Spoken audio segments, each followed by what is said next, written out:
go.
this, and of course we're finally in the final week of that now. It is APAC South ALGS. The final day of Pro League is upon us now, Genome, where we're going to find out who the top 20 are that are going to go forward into playoffs. It's been a long time working up to this. We've had 5 amazing days of play so far. The last one just yesterday. And that's why this has been such an exciting weekend for APAC South here. We've got a couple of frontrunners already, honestly. But we've still got 1 day left. And today, both the groups will be playing at the same time. Exactly. I mean, we had some changes. Obviously, news came out from yesterday that we weren't going to go to LAN anymore, so we moved from a top 5 to top 20 kind of format here. We'll discuss that in a little bit more detail as we, look through how the format has changed. But that kind of opens the field up to a lot more teams. Oh, yeah. And a lot more opportunities for, everyone number 6 down to number 20 that otherwise maybe wouldn't have had a chance. And still plenty to play for today because we're looking for teams that will be perhaps just below the 20 cutoff, still trying to make their way in. Yeah, there's definitely a couple of teams down there just past the mark that have a chance to have a good day and push themselves up. We'll be very interested to see how that plays out in today's lobbies. Well, before we get started, let's go ahead and catch up on how the format works if you forgot. So take a look at this. After an incredible inaugural year of the ALGS, it's time for a fresh start. The ALGS has been reborn with a whole new season and tournament system, and we wanted to give you a quick intro to all the changes that are coming your way. Our path is made today. To start, the new ALGS has been broken into 2 distinct splits, each with its own playoff series and all feeding into the season-ending 2022 ALGS Championship. The season will begin with 40 teams in each of the 5 global regions. 20 of these teams were invited to the ALGS based on their previous ALGS performance and other considerations. The remaining 20 slots have been filled by teams having fought their way in through a preseason competition. These 40 squads have been split into 4 groups of 10 and play in a double round-robin system throughout the 5-week, 12-match regular season, earning points based on their performance. At the end of the first split, teams will be broken into 3 groups. Top-ranked teams that qualify for the Split 1 playoffs, middle-ranked teams that auto-qualify for Split 2, and at-risk teams at the bottom of the table. The 8 lowest-ranked teams in Split 1 will move down to face off against the top-ranked teams from the Challenger circuit in the Pro League qualifier. This do-or-die 2-day tournament will determine which 8 teams return to join the rest of the competition for Split 2. And we'll all be waiting to see if the Split 1 veterans can emerge victorious or fall and be replaced by hungry new faces. The Split 1 playoffs will be a global event involving the top-ranked teams from each region facing off in a 40-team clash to claim glory, cash prizes, and playoff points. In addition to the playoff title and points, each region's performance in the Split 1 playoffs will impact how many teams each region will send to the Split 2 playoffs, with higher performing regions unlocking more slots. Of course, at the end of the playoffs, the top 3 finishers will officially be the first teams to secure their place in the 2022 ALGS Championship. All the playoff teams will then move back into their respective regions to begin Split 2. We know this is a lot to take in. For more information on all of the ALGS rules, scoring, and schedules, read our blog about the season at playapex.com/ALGS. Now, it's time to settle in, because the battles are about to begin. Time to rock and load, fellas. So obviously a little bit of update required there as well because things have changed for Split 1 based on the recent news. Top 5 no longer, the sort of case. No more LAN. We're looking at top 20 now. I mean, how's that been looking so far for you? How's that sort of changed the field? Oh, look, it changes the feel a lot. I mean, that was kind of the main prize we were talking about, the thing that these players were probably looking forward to the most. But, it has to be said, just to be clear, like, it's the right decision, right? I mean, there was no way to get around it. Very unfortunate timing with sort of And, you know, when you're trying to organize an event where 40 different countries are going to be represented there, or people from those countries, you know, among the players and the staff and everyone falling in, it's a really hard thing to do and impossible at the point where you've got people just changing their you know, border rules all the time. So, look, that's all we really need to say on that. You know, it was the right decision. But from now, we've got the next best thing, which, as we said, is the top 20 teams playing, right? And that's pretty cool because we haven't had that so far in Split 1. You know, we've had it in the past when we've seen, you know, like Winter Circuit, the ALGS Championships last year, and get those really, like, high tier, those just, like, I don't know, like, almost like angsty lobbies, right? Where everyone is just, like, everyone is a scary team. Like, you can't just take any free fights. There's no teams to just roll over there because you've got just immense talent on all sides of you. Top half of the the entire pool altogether, so 20 out of 40 teams. I mean, we kind of drop all the underperforming teams that we've had over the course of the split so far, and above that as well. You know, the other thing that people are playing for, the teams are playing for, is to avoid relegation. You do not want to be in that bottom 8. So that's just kind of like the last day of gameplay to avoid relegation, as well as sneak your way into that top 20 if you're currently not in there. Another thing that's also changed a little bit based on that is the pricing. Obviously, we still have the same prize pool for the regular splits, the Pro League portion, but I mean, we've introduced the sort of playoff section into that for an additional pricing for the different teams. Yeah, so this pricing on the screen right here, that's for Split 1. So at the end of today, we'll know who takes away all of these prizes. Now, it's pretty well spread out when you consider that when we're looking towards the playoffs in January, 16th to 20, they're going to be walking away with, I think it's something like $500 a team. But the top team isn't walking away with 15 grand, they're walking away with 50. So it really ramps up there when it comes down to it in that all-important match point format. You could be the team that wins regular Pro League as well, and then on top of that, then get that playoffs W for the maximum prize pool possible, and you're honestly walking away with quite a lot. And okay, maybe you're not going to land this time around, but Split 2, that'll still be happening, fingers crossed, and obviously still a lot more, you know, in Split 2 and beyond. So a big year of APAC South to come through, and this is the culmination of our opening split so far, and I mean, we're so close to getting there now. Let's take a look at where all of our teams currently stand. We'll start with the bottom 20 and work our way up to the top 20. So where are the points landing for everybody?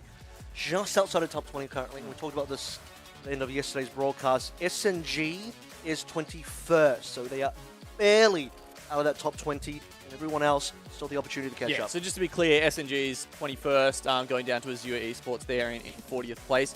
And when we look at these, there's a couple of teams here who we think probably could push their way up with a good day today, right? I think SNG, as long as they're not, you know, playing silly buggers and hot dropping people, do have a chance to move up. Obviously, they'd only have to go Some of the up hot dropping work for them. One spot. Yeah, sure.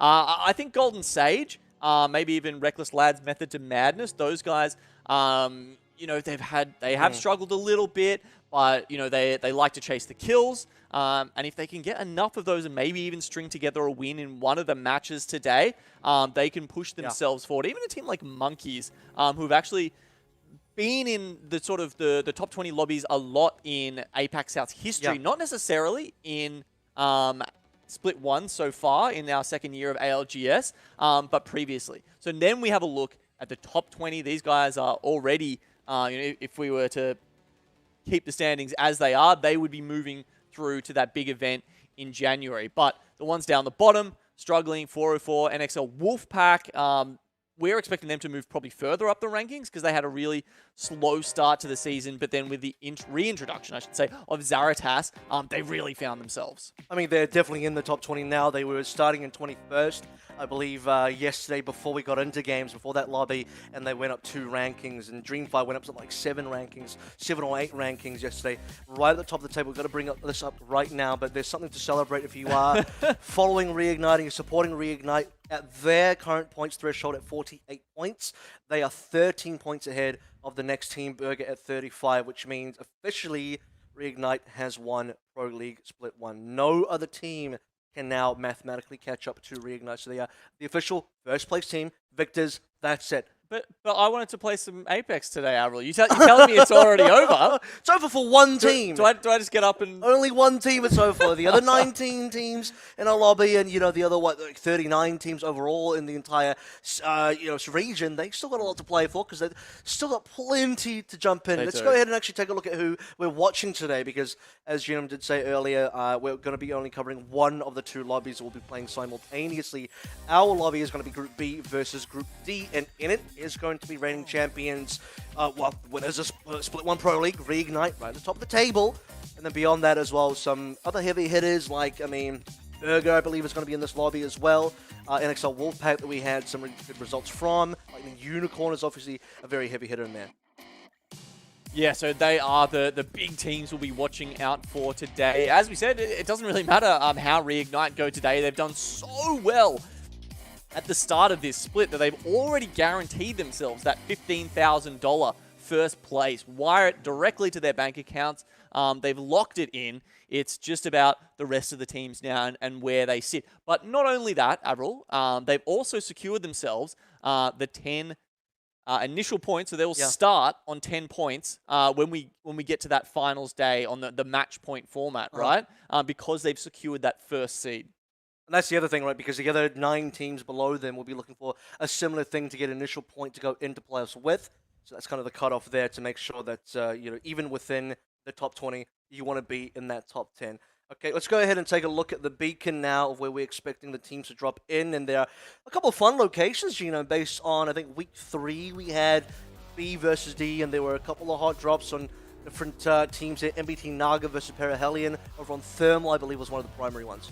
Yeah, so, sometimes we've seen Perihelion sort of get very territorial, I should say, over Thermal Station, right? Even yesterday, MBT Naga, we kind of expected it. And when these guys were going at it, it was 6 out of 6, right? And I think it's actually hard to remember who came out on top. I think it was maybe 2 to 4 one way or the other. In week 3? It changed. It did change throughout the day, right? Yeah, MBT Naga, this is in week 3 of B versus D. They got eliminated in 20th place 3 games in a row. Games 1 through 3, they lost all in a row. And Perihelion, they got, 9th, 12th, and 6th place. So they kind of won, for the most part, almost all of the engagements early on Thermal. They themselves have also kind of felt that pain because they decided to drop on top of Straiku in our yesterday's games as well. And that didn't go quite well for them. So that's probably the highly contested zone. Right, so there you go. So that means it's 3-2 then. And Perihelion, I guess there was one game where they disengaged and didn't actually fight to the death right from the start. Yep. So, yeah, so 3 in favor of Perihelion, 2 in favor of MBT Naga. Will we see another 6 battles today? Look, I wouldn't be surprised. The fact that they contested Straiku for half of the lobby yesterday, that was ill-advised. We saw how quickly they got mopped up there. Straiku definitely had their number. It's obviously a bit of a more even fight between those two. But yeah, look, apart from that, we're not expecting too much action early on. I think the rest of these teams have got it sorted out. We are trash. Interestingly, yesterday we're sort of changing up their drop spots a little bit, and then they went back to Skyhook West, I think, at some point. So unless they decide that, they don't want to land there anymore, I think maybe NXL Wolfpack as well, because at times they've landed in Countdown, and then just had a lot of games where Geyser has been left completely open. I've got a fun one for you, though. What about SNG? You think they're content with Countdown here? Because we saw in yesterday's matchups they were both going Skyhook and also heavily contesting Magic Esports on Big Maud. Reckon they might have it again? Yeah, I think that's a possibility, especially if NXL Wolfpack are dropping Countdown. We have seen Dreamfire and NXL, split that in the past, so I think that's also a possibility, an opportunity. But yeah, we'll really just have to see. In that first game, I think we'll answer a lot of these questions, right? We have had a lot of hot drops so far. A lot of yesterday's games between both our lobbies, plenty of action early, a lot of consistency in teams going out 20th place. I'm sure Magic Esports, which they had a sort of better day going forward. They'll be able to kind of run that back now. They're kind of low on the standings, so a lot of work for them to do to try and catch up to maybe even attempt a top 20 run. I think more realistically, they're trying to avoid bottom 8 here. S&G being on the other side of that, they absolutely are going for that top 20. And a fun fact is they are only 1 point behind. I think it's 404. We're currently in 20th. S&G are in 21st on 12. So they're not that far off. Just a slight increase in performance, some more points. Just getting on top of 404. They'll be in top 20 for sure. Yep. Yeah, exactly. We're sitting on 2 points overall at the moment, Magic Esports. If they can maybe even just get a top 10 in the series today, could be enough to push them out of that relegation zone. Yeah, absolutely. I mean, lots to find out here, and 6 games worth to play through today for the final day, week 6 here of the ALGS Pro League in APAC South. Let's head over to World's Edge. Take a look.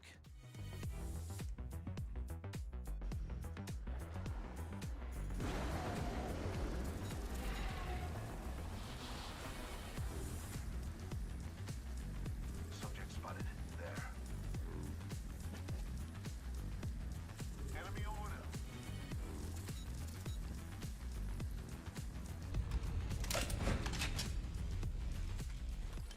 We are trash. Okay, they have gone into Skyhook, but they're alone in Skyhook, Avril. That means we're almost certainly seeing some action somewhere else, and it looks like it's definitely going to be at Thermal, for starters.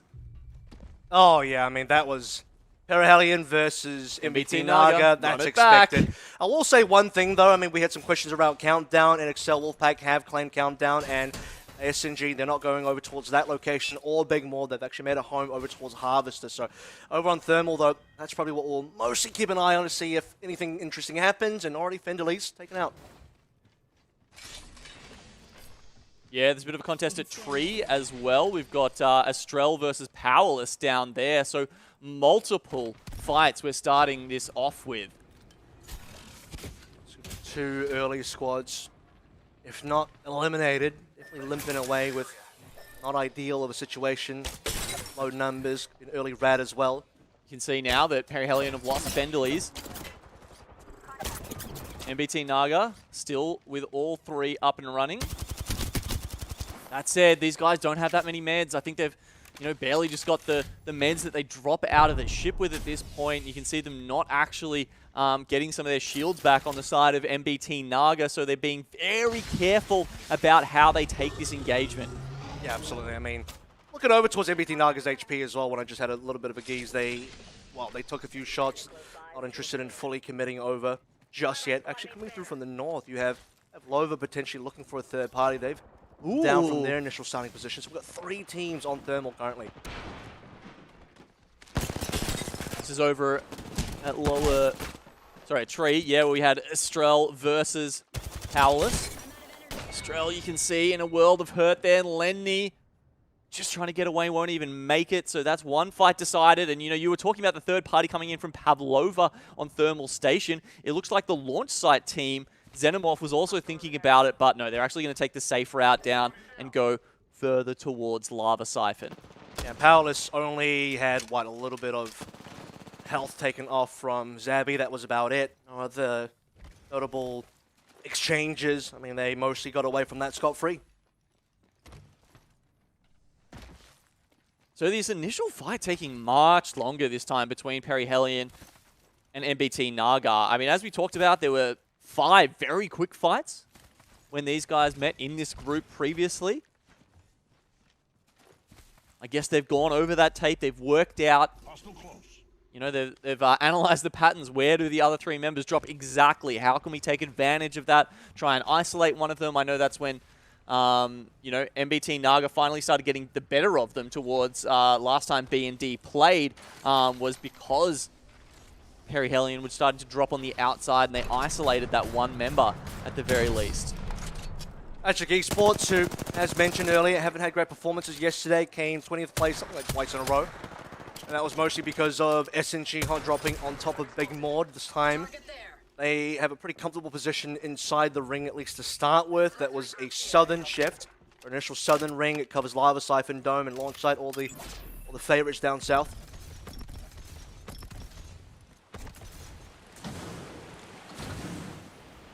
So having a look at where this ring will pull eventually. Looks like it might be somewhere around Lava City, I think, actually, Avril. And certainly a couple of teams taking posts up there. We've got Golden Sage already, Magic also obviously starting there, and then Reignite have moved across to Big Maud. Method to Madness running pretty close to them, actually, and they've got SNG hot on their tails. Yeah, we've definitely seen these kind of Lava City engagements, or sort of Lava City holds where multiple teams will find a compound within. Reignite could be pushing into Golden Stage here, as well as plenty of the different teams have arrived.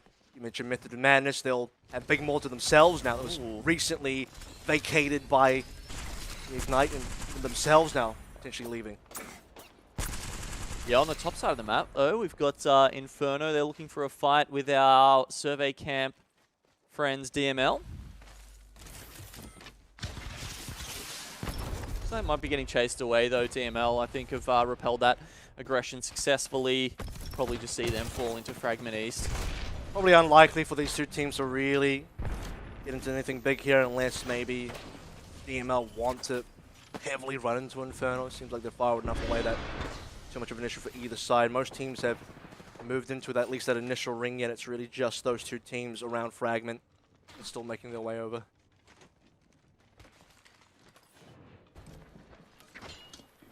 You see right now as well, Lightning Unicorn inside Lava City next to something like 5 other squads.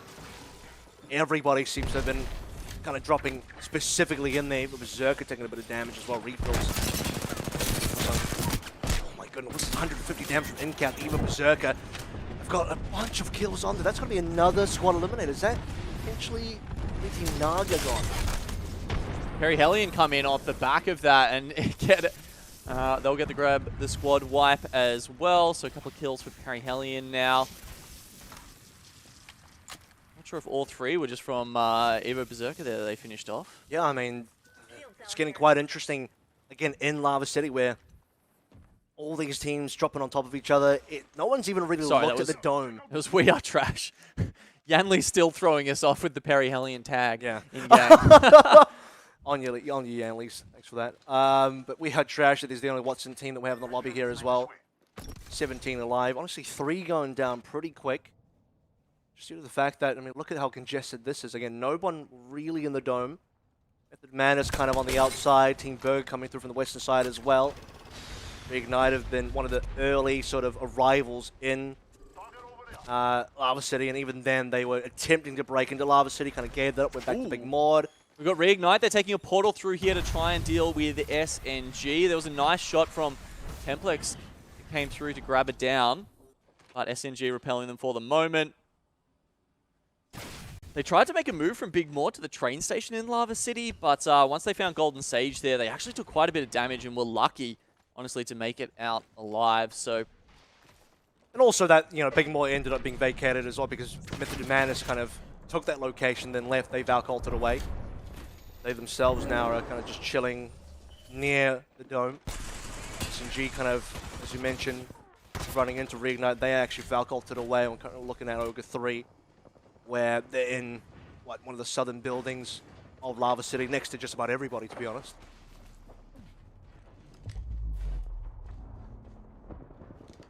SNG, they moved into the train station after sitting in the egg north of Lava City, but they've had trouble also making their way into Golden Sage. Rig now potentially seeing an opportunity on that there. You can see Zero's actually, he's flanking around the side, trying to look for angles.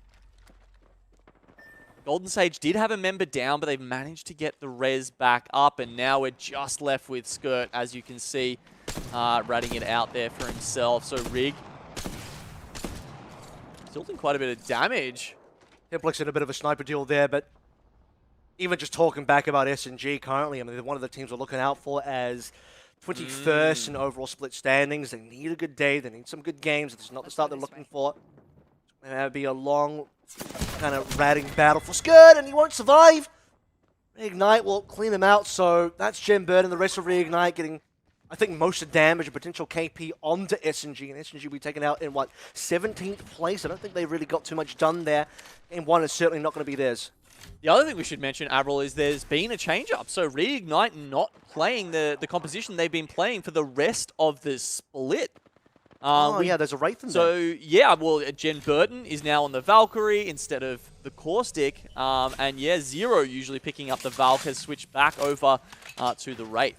Okay, well, Keep an eye on how that changes things up for this team. We have been seeing a few more Rays. Good shot from Xavier. It's going to be a crack as well and an upgrade on towards the purple Evo now. And We Are Trash is holding the position for the time being. See if they are going to have to make some big rotations at some point. I mean, they like to fence up, but they haven't had the greatest luck in most of the games that we've seen to get fantastic positions where the circle continues to shift on top of them for them to get max value on fences.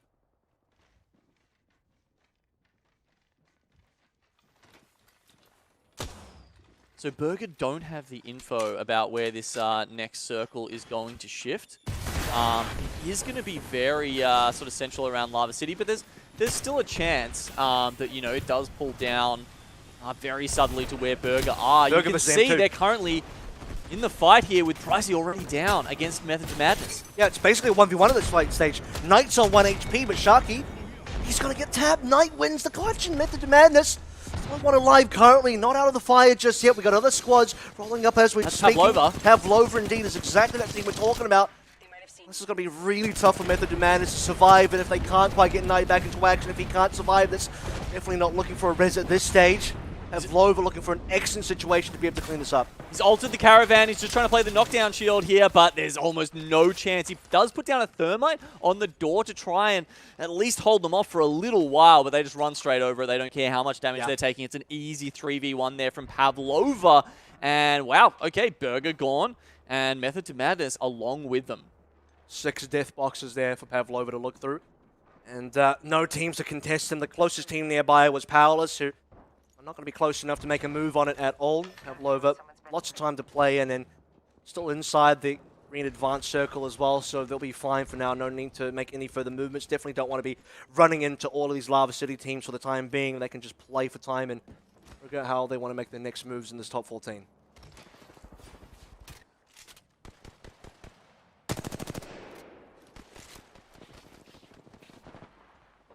Harry Hellion, despite having their drop spot continually contested, have finally made their way a little bit deeper into a game here.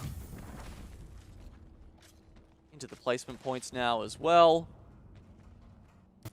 Playing very much on the edge of the circle though. Still do have DML and Inferno. They've been kind of on each other's heels ever since Fragment. They've both been moving down, rotating together almost. Rather, you could probably say that DML is just kind of following in Inferno's trail, and Soul Leaf just landing some extra shots in there, keeping Inferno honest. Yeah, DML do have the beacon over at Lava Siphon though, so I'm sure Leaf will want to come in and commit a bubble to that, grab that info soon. They're just a little bit worried right now because they're taking fire from Inferno across the ditch, as you can see. Okay, there you go. Bubble's going down. So once they see grab this, the info. I am thinking about teams potentially moving into the tunnel. The western side of Lava City. Okay, look at this circle, Avril. I mean, Pavlova down the bottom. Now, remember, Burger read this perfectly, right? That's exactly where they thought this circle was going to be. That Caravan down the bottom there is a beautiful position to play. But unfortunately, just getting griefed by those other teams means, you know, all the hard work or at least the the intellect to play that there. They're gonna. It all goes to Pavlova. I mean, for now, anyway, you saw the minimap there. We Are Trash just almost landing directly on top of Pavlova, Valking in, so that could be a pretty Nades are going in. incredible fight here. I mean, Pavlova have to do everything to hold on to this position because it is the prime location for that next beacon. With so many nades flying in. We have bubbles on both sides as well. Plenty of damage being exchanged. Big damage from Jolis, but they lose Vast already. So Rax looking pretty low as well. Venison coming through. I mean, Powerless is even coming up for the third party here. They see an opportunity to clean up both teams here. Pavlova only down to one player. Tarax, not a lot of HP to play through, and this might be a wrap now. Tarax is just trying to get out alive if possible, but there's just no time.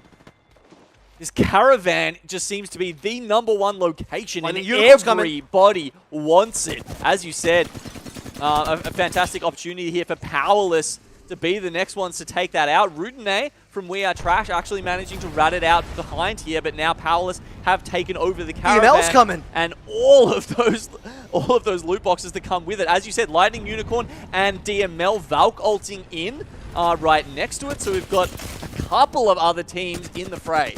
Yeah, I mean, like you said, Rudena's still alive currently. The sole survivor of Weird Trash. I mean, they would have loved to have that position. Well, the defense is available there. So many teams kind of taking damage here on the, you can see on the kill feed. Lightning Unicorn, just barely keeping their heads above water, constantly trying to heal up. Got gaps with like a little bit more time to do so. Every single time you think you are the third party coming in, a fourth, fifth, and sixth party arrives on top of you, and the fight just gets bigger and bigger.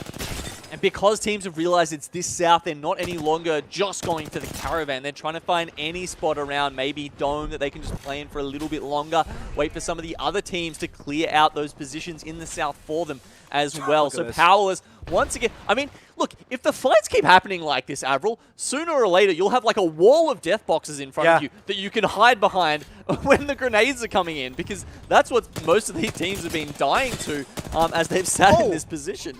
Bad from Fratis. I mean, you're looking at Powerless currently, who have control of the caravan. The question will be for how long. I think most teams don't actually want to make a move on it anymore because there's too many other third-party teams nearby, and if you do try and make a move on it, you could just get taken out. And got gaps from Lightning Unicorn. That might just be it, Bolin. What is that? Excellent play. It's gonna be, I mean, I wanted to talk about Perihelion because they were looking on the edge. They were trying to see if some team was going to make a move on that caravan, and then they could collect the KP, and they've certainly been able to do that on Lightning Unicorn. All of the action's been down here on the south side, but we're going to get some on the north side soon as well, Avril, because most of the buildings in Lava City are about to be unplayable. They're about to be inside the ring. So teams like, we've got Rig, Ogre 3, Golden Sage, a couple of others as well sitting up there in the north, and the circle just keeps pulling south. That caravan is still in. Burger are killing them. They're kicking themselves, right? They read this so perfectly, and they would have been in the best position, you know, if they could have held on to it. They got kicked in by a Method Madness, unfortunately, and then further teams from there on Pavlova. So all those teams, all those initial teams, Burger, Pavlova, I mean, Method Madness, they're all gone. They had their initial positions because everybody else wants it. And speaking of everybody else, Reignite now flying on in. They're Valkyrie. I think they're trying to find the spot where DML was sitting, actually. Take a lot of damage. And then they realize that, and too late, they don't even get to land. Templex can't do it. There's no bubble up and ready to go, so now it's just Jen Burton. I feel like we've seen this before, you know, those guys' landings from Reignite in yesterday's lobbies. And that is going to be Reignite gone. One of the favorites, to be fair. They've already locked in first place, so this is a little bit just performative for them. They're kind of just playing the game today. Who cares, really, for Reignite? It's everyone else that's still fighting for that top 20. Yeah, I think they just got beaten to the punch by DML there. It looks like they were really looking for that sneaky spot on the side where DML are currently sitting, but as soon as they realized there, it was too late. They're taking too much damage, and as they pulled into that other spot, two of them down. As I say, that two of Golden Sage down as well in Lava City, and you can see that they're trying to deal with Ogre 3 at the moment, but getting, and Xenomorph as well, and really coming out worse on that. It's Golden Sage gone now in 10th place, so more and more teams from Lava City to abandon their post. I think Ogre 3 are probably one of the better positioned teams because their side of the building is barely in that circle. As you see, Rosmontes, Zach Roffel and co.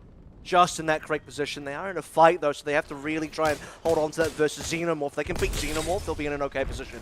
Yeah, so as we said, most of the buildings in Lava City were unplayable, right? That's why Rig had to make their move, because they were in one of the more northern buildings, just with a little bit left in for the next circle. The teams in the south buildings will be able to stay there just for now, though. Perihelion, after already dealing with some of the better teams in this lobby, like Lightning Unicorn, now they're looking to put pressure on the teams on the north as well, because they're holding that west side, putting out a lot of damage as well. I like how they're playing this, really trying to make space for themselves.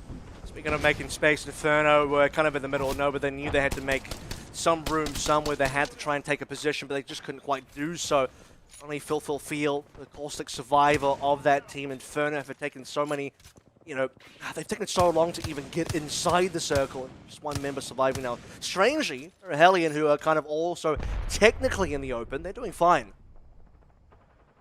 Well, as we talked about, they're just putting out so much damage, Avril, that you know, teams can't get close to them right now. And on their southern side, you know, Powerless aren't going to want to pull out because they're in the caravan position. They're happy. They want to stay there for as long as they can. There's a little bit of a buffer. Rudene is sitting behind there. Powerless actually know he's there. They almost got him down, but they're so committed to that caravan position that they don't want to leave it for too long and leave themselves open for someone else like DML to pull in there and take that out. But for the moment, it's really the teams up here in Lava City they're going to be struggling with this next phase of the game. So we're having a look at Golden Sage here now. They know that they've got 404 on top of them, and they're trying to Valcott out, but I think they're actually just going to go down to the circle. Yeah, I mean, Golden Sage actually themselves, you can see that GP right now is taking his Wraith Portal away, so the rest of Golden Sage will be able to make that rotation happen. Speaking of Valt ulting Ogre 3, they finally exited from their compound as well. They're kind of flying over everybody, looking a bit of a gander, but I don't know, there's really that many playable spaces left. They can just take a lot of damage on the way in if they're not careful. Yeah, they're going to try and stick on the top here. You can see they're on an unplayable space at the moment. They're going to have to drop down. The warning's there. They've only got a couple of seconds. Okay, Golden Sage. They will use the Wraith Portal rather than the Valk ult to try and get in there. Is that going to be any better? Golden Sage are gone. I mean, there's 4 squads remaining now, and Hellion still have all 3 alive. They might be one of the few teams that do have all 3 alive. DML have some decent high ground to play through. Ogre 3 are going to lose all their members in just a hot second as well. Okay, Hellion. They've been in a fantastic position. They've been doing really well. And no, Bolin goes down here. They need to get the res. You can see they go for it immediately. They know that this is extremely important with the 3 teams left alive. Yep. We've got Hellion. We've got Powers who've been sitting in that caravan, and we've got DML who've been playing the almost like off the map space where no one can really see them. The only teams that have spotted them out are the ones who have been Valculting over the top and then discounting that as a place where they can finally sit. So we've got 20 seconds now. The ring will start closing. DML will be forced out of their cover for pretty much the first time this game. Speaking of cover, I mean, this is going to be where Hellion starts thinking about where they're going to move as well. Wraith Portal down for the time being. I would have to say that from my perspective, Paulus, well, they have one of the better positions. Again, you've mentioned they've been in that same caravan for almost the whole game now. They did kind of win that duel, so make some damage from Fenderly's zone. Oh, that was on Divinism. Yeah, it was onto Divinism, so that's going to be Paulus in a situation that's a bit awkward. With that first loss, that could be really tough. And they thirst it. They get through the knockdown shield. All of a sudden, the Caravan team not looking so hot. Hellion with the triple reds. DML not in that position because they haven't really been peaking that much. It's only dodge up to maximum Evo here. So I really like Hellion's position. They seem to be closing in. They're shifting their focus left and right, trying to make sure that no one is getting too close to them. Yeah, DML getting into the action as well. It's looking like both teams are just ganging up on Powerless. Fratis getting really low key, and it could be that Powerless are going to be the team that goes out in 3rd place. You see the double bubbles were dropped by both Hellion and Powerless there, but Powerless are now the team that only have 2 alive. DML, maybe they can just wait this out. They can be the sole surviving team. Only 2 squads now. Powerless have been taken out. Squad versus squad. 2 alive on top of the squad of DML currently, and who's got a better position? They still have a bubble up for DML currently. Leaf is on such low HP. Dodge might be the only one surviving this. And Hellion, they are going to be the team that are just that much healthier, that much more damage done. And the winners of our first game. They were in such a grand position, just barely outside of Powerless's compound. Did not feel the need to try and jump on in. And they pinged down, got kills, got damage done on everybody else. Perhaps we just haven't seen the best of Hellion yet, Avril. Maybe they're just not so great at initial fights, but when it comes to the rest of the game, they've got what it takes. They've just struggled to get into late games so much so far this season. They can blame MBT Naga for that. Wow. For the hot drop. Hold up. There's been plenty of empty space, plenty of empty POIs that they could have dropped on if they wanted to. They chose to continue contesting Thermal Station. It's, it takes 2 to tango in that kind of situation. There's enough POIs to go around. And now that they finally, they haven't got out of the contest, right? Because MBT Naga was still there. And you remember, I think it was Hellion that dropped the member first off. So they were actually down to 2 from the start, if my memory serves me correctly. And then moving on from there, they managed to get the res. They, don't commit so hard to the fight that they're out completely. And that just finds them such a great spot. So they played in that very western side, not in the caravan. We saw how, obviously, that was a great spot because it allowed Powerless to get into the top 3. They unfortunately didn't play it out as well as they could have in the end with Divinism just sticking his head out a little too far. But Hellion, I really loved how they controlled their space in this final circle. Yeah, a lot of it was, to me at least, having the circle closing behind you, knowing it was going to be clear. You're not kind of in the mix with all these teams in Lava City that was going to be, how chaotic was that going to be? You don't want to be one of those teams. So they had perfect sight on any other team trying to get on top of Powerless. They themselves didn't feel like they needed to until they were one of the last surviving teams. Hellion and DML kind of ganged up on Powerless for that initial kill onto can't even remember who it was now. It was the raid Divinism. player Yep. of Divinism. There you go. So once that was clear, they just had to deal with DML. I think they had a better initial damage. I was flicking in between the life totals of both teams, and I mean, Parahellion was so healthy. Yeah. So they're going to be the #1 team now, and they really need it as well because they came into this today 32nd in split points. So they got 12 more positions to try and leap up. Currently, they are technically safe from relegation, but I'm sure they're not just fighting for that. They want to be in top 20. Yeah, I mean, one spot out, sure. And yeah, look, with a win here, I'd say that probably guarantees them a couple of split points, potentially even just one win. I would have thought will put them, at the very least in the top 10, even if they have another, not so good games going on from here. But 25 points is solid, right? I mean, if we look at, 13 say, kills. last time that B&D played, 25 points by itself, it would have got you up into, 14th spot. And obviously they're going to get a few more throughout the day as well. So I'd say that pushes them up at least into maybe the top 10, where you're grabbing 2 points and pushing yourselves up the split standings there. So yeah, I'd say this is the Parahellion will be happy with a start like that. It means that they're probably safe from relegation. But as you say, if they can keep that kind of pressure up on these other teams, you never know. Maybe it takes them all the way into a finals contention. Yeah, well, what would they need here? They got 4 points currently for the entire split as we take a look at the sort of breakdown. Obviously, 12 from the placement, 13 kills. And I was talking plenty about the fact that the KP was there because they were just, I don't know if I would use the word gatekeeper, they were just, again, having such open positioning and open sight lines on every other team that could potentially fly in. And plenty of teams, including, Reignite, were trying to fly in there, but just couldn't quite defend a position in time. So back to what I was saying, though, 4 points for Parahellion walking into this one. Current cutoff for top 20 is 13. So, yeah, and obviously, it would maybe increase by the end of the day. That 13 might be something more like a 15, 16, 17 instead. So Parahellion still have, I would say, maybe 10 points to go to really feel safe about getting in a top 20. Yeah, so really, to realistically have a chance, they need to be in the top 3 today, right? I mean, that's 7 points or up. Okay. Second or first, they're probably looking pretty likely. Right, we'll have to see and catch up on if Parahellion can do that or not. Lots of playthrough. I think they will feel happy about the fact that they can fight to get out of relegation, but top 20 is where it really counts. So game 1 done and dusted now. Parahellion winning our first game. We'll take a bit of a break when we come back. APAC South for ALGS continues right after this.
Hellion DML taking out top 2 spots in Game 1 of APAC South here for ALGS, currently in our final week of Pro League Genome. And, I mean, decent game. I mean, interesting circle towards the end there. I say interesting because it was such an open circle and ends up being Hellion, who didn't have the compound, but they were outside, good line of sight.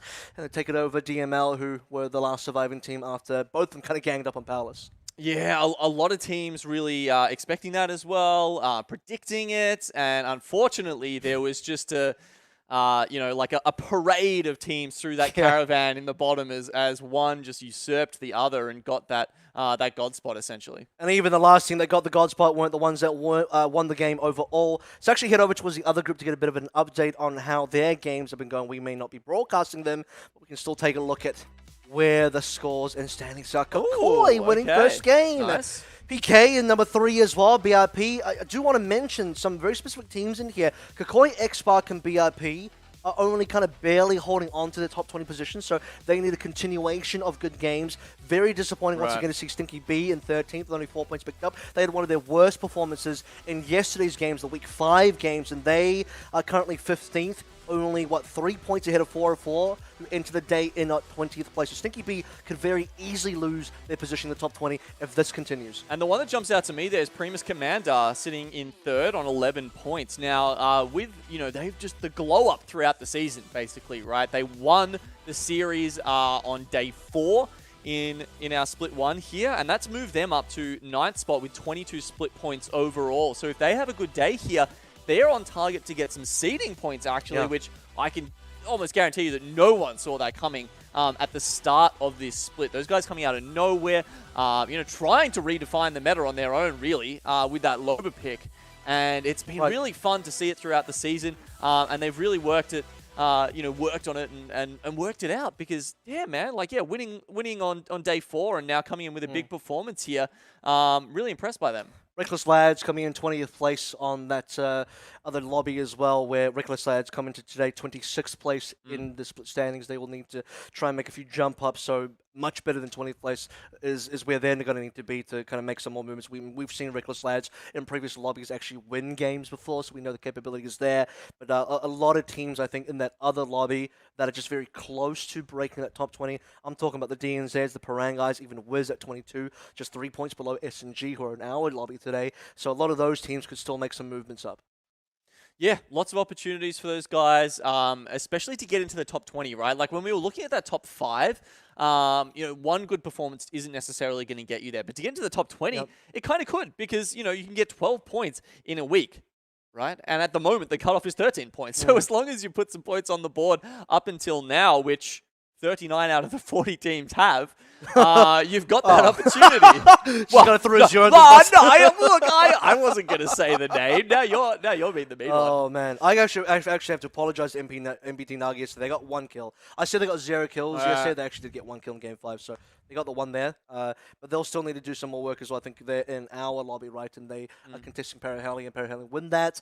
And I think they win it in a way where I don't even know. MPT Nagi weren't eliminated, were they? They actually survived. No, they got the kill early on, and then but they survived with 2. Yeah, for a while. disengaged. Yeah, and I remember we saw Pavlova coming up from the top as True. well, and somehow they all still made it out. That said, we did get a contest at Tree. Yes, that was a deadly one. And SNG. I didn't quite catch it. After we sort of were having a look at those fights, I noticed that SNG were quite far down the map, so I don't think SNG dropped. Where were they? Countdown. Maybe. Unless it was a very fast rotation. Yeah, I'm trying to remember where they started. I believe they started Harvester. Yeah, which would be weird. Which would be interesting. We haven't seen them do that before, so we'll keep an eye on where SNG are going. Again, another team we're keeping our eyes on as 21st team coming. It feels in like they're making it up like as they're in the dropship. Yeah, man. I think like every other team's like, oh no, SNG coming for us this time or what? They've played so much ranked. Yeah, that, sure. They're just used to watching the dive trails and being like, okay, no one's going over there. Like there's not enough pred trails on that team. Let's chase them. I will say one thing. I did notice from the other lobby that Dreamfire was 14th. Something like that. And Dreamfire was the top team from yesterday in that second lobby, and they had 3 wild games in a row, including a 31-point game, game number 5, I believe, and they're currently 7th place in split standings, and they're trying to hold on to a top 10 position, so they're going to need to get a good couple of games to make sure they're still top 10 to have some points go into playoffs. But Dreamfire aren't Lightning Unicorn.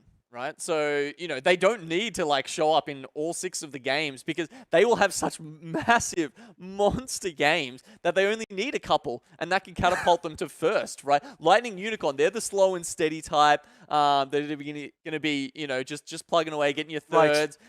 Contributing a couple of kills every game, and then they'll end up in those top points. Yeah. And that's how they've almost made their way into the top 5. I mean, they were 6 starting this morning, you know, only a couple of points behind. So EXO, very different style to them. All right, well, maybe Lightning Unicorn, you know, you gotta just brush its hair a little bit before it gets galloping through. But game 2 is about to be upon us now, so let's head back to World's Edge, see which other team can match Perihelion in that sort of first place. Maybe it could be Perihelion again.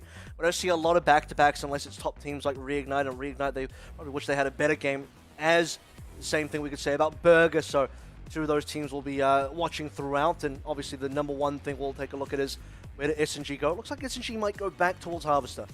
I suggest we do some research in this area. Let's check out this way. Okay, well, Tree is a hot zone. Is that going to make... Was it Estrel versus... Powerless. Yeah. Yep. Estrel got knocked out pretty soon. Obviously, Perihelion versus MBT Naga happening again at Thermal. Powerless have gone over to Landslide. Haven't switched themselves up to Loba, that's for sure. Methods of Madness. Okay, right. We've got actually a contest up there. Or maybe they just landed a little too close to Survey Camp. I'm not exactly sure, you know, how these teams have found each other so early on. But yeah, damn, Methods of Madness definitely getting the better. And with that first knock and kill, I mean, Dodge was all the way down. Like, I think he might have even have landed in tunnels or near train station to try and split and get a bit more loot that way. So maybe this is one of those situations where, you know, the team split drops, the other team drops quite late, so Method to Madness recognize that, and then they all just zerg in on that one player and like, we don't need to wipe you, we'll just grab the 1 KP and then get back to our looting. Okay, well, I mean, Method to Madness obviously still take Climatizer plus 1 extra KP here. DML, who came second in our last game, starting out with only 2 players. I'm sure they'll have the opportunity to go back to the banner. The banner is enough an open area where M2 aren't exactly just camping it the entire time. I'm sure that will be the next target. So expecting that to be a recovery. We'll get an update on circles pretty soon, but to give you a bit of a spoiler, it is very southern. So Perihelion, once again, these guys seem to have, you know, maybe worked it out a little bit and called a truce with MBT Naga because we haven't seen the early action between them. There's a little bit of damage on a couple of the MBT Naga players. Oh, sorry, the Perihelion players actually, but I'm not sure. Who knows? They could have been hopping across the lava. You never know. Who's the team contesting Estrel at Tree again? Powerless. Powerless. Yeah, so they went to Landslide. Yeah, okay. So Estrel managed to get Tree by themselves this time. So and they might not be that you know, used to looting it. They've taken their time, almost ran into NXL Wolfpack that we're getting a look at here, right, who might actually be rolling through Landslide and be like, hey, wait, this was meant to be our sort of secondary looting position. Why Lightning Unicorn's coming in towards Landslide as well, which is a hot second. So potentially NXL Wolfpack running into Lightning Unicorns as they'll both be fighting for the tunnel entrance that Powerless just walked through. That is the easiest location to be able to logistically go through to go into the next circle. I'm not necessarily sure they expect the others to be here, but Biggsy does start throwing out some shots, actually takes a few hits himself. And yeah, look, NXL having none of that. They say, yeah, sure, you guys take the tunnel, we're going to go round through staging. I mean, they've got the info as well, so they know that they can sit in staging and they'll even be able to, you know, survive there for the next 2 circles. So. Okay, hang on. For Berserk is potentially a lot of trouble here versus Powerless. Yep. Seeing that Refills is on 1 HP, but Midpack is there. They'll be, I have to imagine, safe due to the gas. Riggle watching with great interest as well. Riggle will be just on the outside. They might get contested by Lightning Unicorn though, so Reignite might not be the third party this one comfortably, if at all. Yeah, as you said, they were just looking, saying, oh, this is a juicy third party. All of a sudden, who was it? Templix maybe? One of them took a bunch of damage from behind, unexpected from Lightning Unicorn. Yep. And that means they couldn't really deal with that. That said, somehow they disengaged, so Powerless, they're not going to push into They're about to run into Wolfpack, though. Wave with the Claw Stick was just a little bit too much, a little too rich for their taste. But yeah, as you said, Wolfpack on the high ground. Powerless. Probably how they're feeling down the bottom there. So Zeratas is going to be calling the rest of the squad in. Zabby just can't catch a Ugly. break. Zabby has been Just- knocked. Bubble to get dropped though, so Zabby, as he goes down, drops the bubble. That could give the opportunity for the rest of Powerless to try and make something happen of this, but next on Wolfpack, we drop down. Zeratas on very low HP has been knocked, but they look like they'll win the fight regardless. It's only, I believe, the one alive for Powerless currently on Divinism. And while that's all happening, even Berserker has decided to come into the mix, so they are looking for a huge third party here. As we're starting to see squads finally get knocked out. They finished Powerless off. NXL Wolfpack have got the res, but they haven't fully reset yet. A greedy bubble from Powerless there, essentially losing them that fight. He could have put that down earlier, but doesn't. And as a result, they are out as the 20th squad. NXL Wolfpack here fighting. They might be the 19th with Evo Berserker on their back end, and that's going to be the case, not the result that NXL Wolfpack need. I mean, it's kind of like this Powerless versus NXL versus Evo Berserker, rather, skirmish that we saw a little bit earlier on, then kind of translate to a more of a third-party thing happening where Evo Berserkers come in, where Powerless have already left, and Lightning Unicorns taking a bit of damage. Copcap's the only one alive, and they look like they're about to go down. That is indeed going to be the case. Skirt, Shusty, and the rest of SNG picking up that. Yeah, so they've Valkolted in and really suffered. They tried to find a spot in Thermal Station, but unfortunately, it was out of frying pan into the fire there for them. Estrell were waiting, and I think just did a little bit too much damage for them as they landed. Perry Hellion. Is that? That's Magic. Yeah, okay. Magic Esports. Looks like they're down near tree. The Xenomorph gone now. Yeah. They're not out yet. They've just managed to take down Mackey's, who's still struggling, and then Finicky's fighting for his life right now. Yeah, Magic Esports are playing as a duo, by the way, so their third member must have disconnected here. It's still a 2 versus 1. The Finicky's has it kind of all to do. Team Burger we're currently looking at, where they're just north of that. They could come down for a third party, but they might not be aware that the fight is happening. And like you sort of said here, Magic Esports, who start with only 2 members, win that 2 versus 3. That's Burger. And we see Trixie firing out here. I want to go back and, yeah, play that one a little Seems bit good, safer. Trixie. Because damn, Burger, you know they're coming in for that if they grab it down there to start with. Harvester has 3 teams in it currently. Pavlova, M2, and Reignite, so bit of an update what's happening northern side as Evo Berserkers, after cleaning up the staging area, is still just hanging out in that same sort of location. Jim Burton not on the wingman this game. He's found the vault, maybe potentially looking for different options with the different legend choice today. Maybe just couldn't find the H-Cog or something like that. Either way, Reignite pushing forward, thinking about reducing the number of teams that are in Harvester. Oh, Evo. Yeah, Evo Berserker going up against Method to Madness, though, as Reignite pull back and just decide to play it a little bit safer. Method to Madness, they're on the low ground. Not a great spot for them. And that's the bubble forced as well. They're just being shot from all angles. Evo Berserker, they're so aggressive today. They've managed to get so much damage on it. And the KP Loki is on low HP and Knight. He's basically got nothing to play with. It's only Incath that's kind of safe at the moment. And Incath is the only one, or rather Incath is the player on Evo Berserker. So obviously he's fine. He's got the high ground to play with. And it's going to be Method to Madness. God, and they sort of get themselves out of danger from Harvester, but they've run themselves directly into Evo Berserker, who have their second squad wipe now. I like the patience there from Evo. They waited up the top. They didn't pull down into that bubble, even though they had that advantage. You saw how low the health pools were for Methods of Madness there. But that Evo, confident in that high ground advantage, just played it out and get the easy kills there. Wait for the gas to dissipate and reap the rewards. Now looking for more as well as on board with refills with his 30-30 at the moment.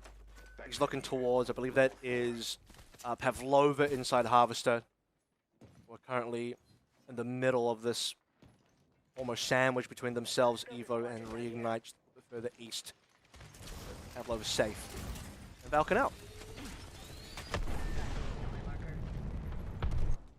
Okay, so we can see that it is going down once again to Thermal Station. We did see a circle like this yesterday, Avril, and I think that was the one that ended up around the train station area, right? I can't quite remember who won that. But we definitely did get a thermal-ish finish yesterday in one of our games, and, well, we take a look at where Pavlova were. They exited Harvester, dropped directly on top of Thermal, where two other teams were waiting for them. That includes Shushti and Co. from Israel, so... We are trash. They've fortified the bottom of this with fences from Watson, and now they're just lobbing grenades here. They know as soon as they have to pull out of that, that bubble, they're going to be really struggling. Jolis going down. Tyrax actually making it down on about 2 health. And they have made it into the dome building, but how long are they going to be safe for here? I don't know. I mean, we are trash, though, because they're so fortified underneath Thermal Station. They may not want to leave this position.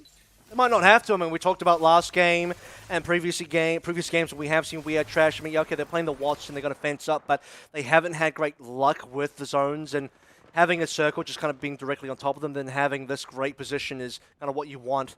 And this could be that game where they finally do get that. Got a reignite Valk ult in here. Jen Burton on a skerrick of health is somehow going to make it out. No way. Oh, that bubble could not come soon enough from Templex. You can see Jen Burton just desperately looking around for some cover, but luckily Gibraltar takes some with him. I mean, yeah, Templex bubbling even for himself there because, what, quarter HP? Jen Burton and Templex will both be up now. Reignite survived that situation. We've seen some kind of dangerous Reignite Valkults before where they kind of drop down, the bubble isn't there, they had to spend it earlier.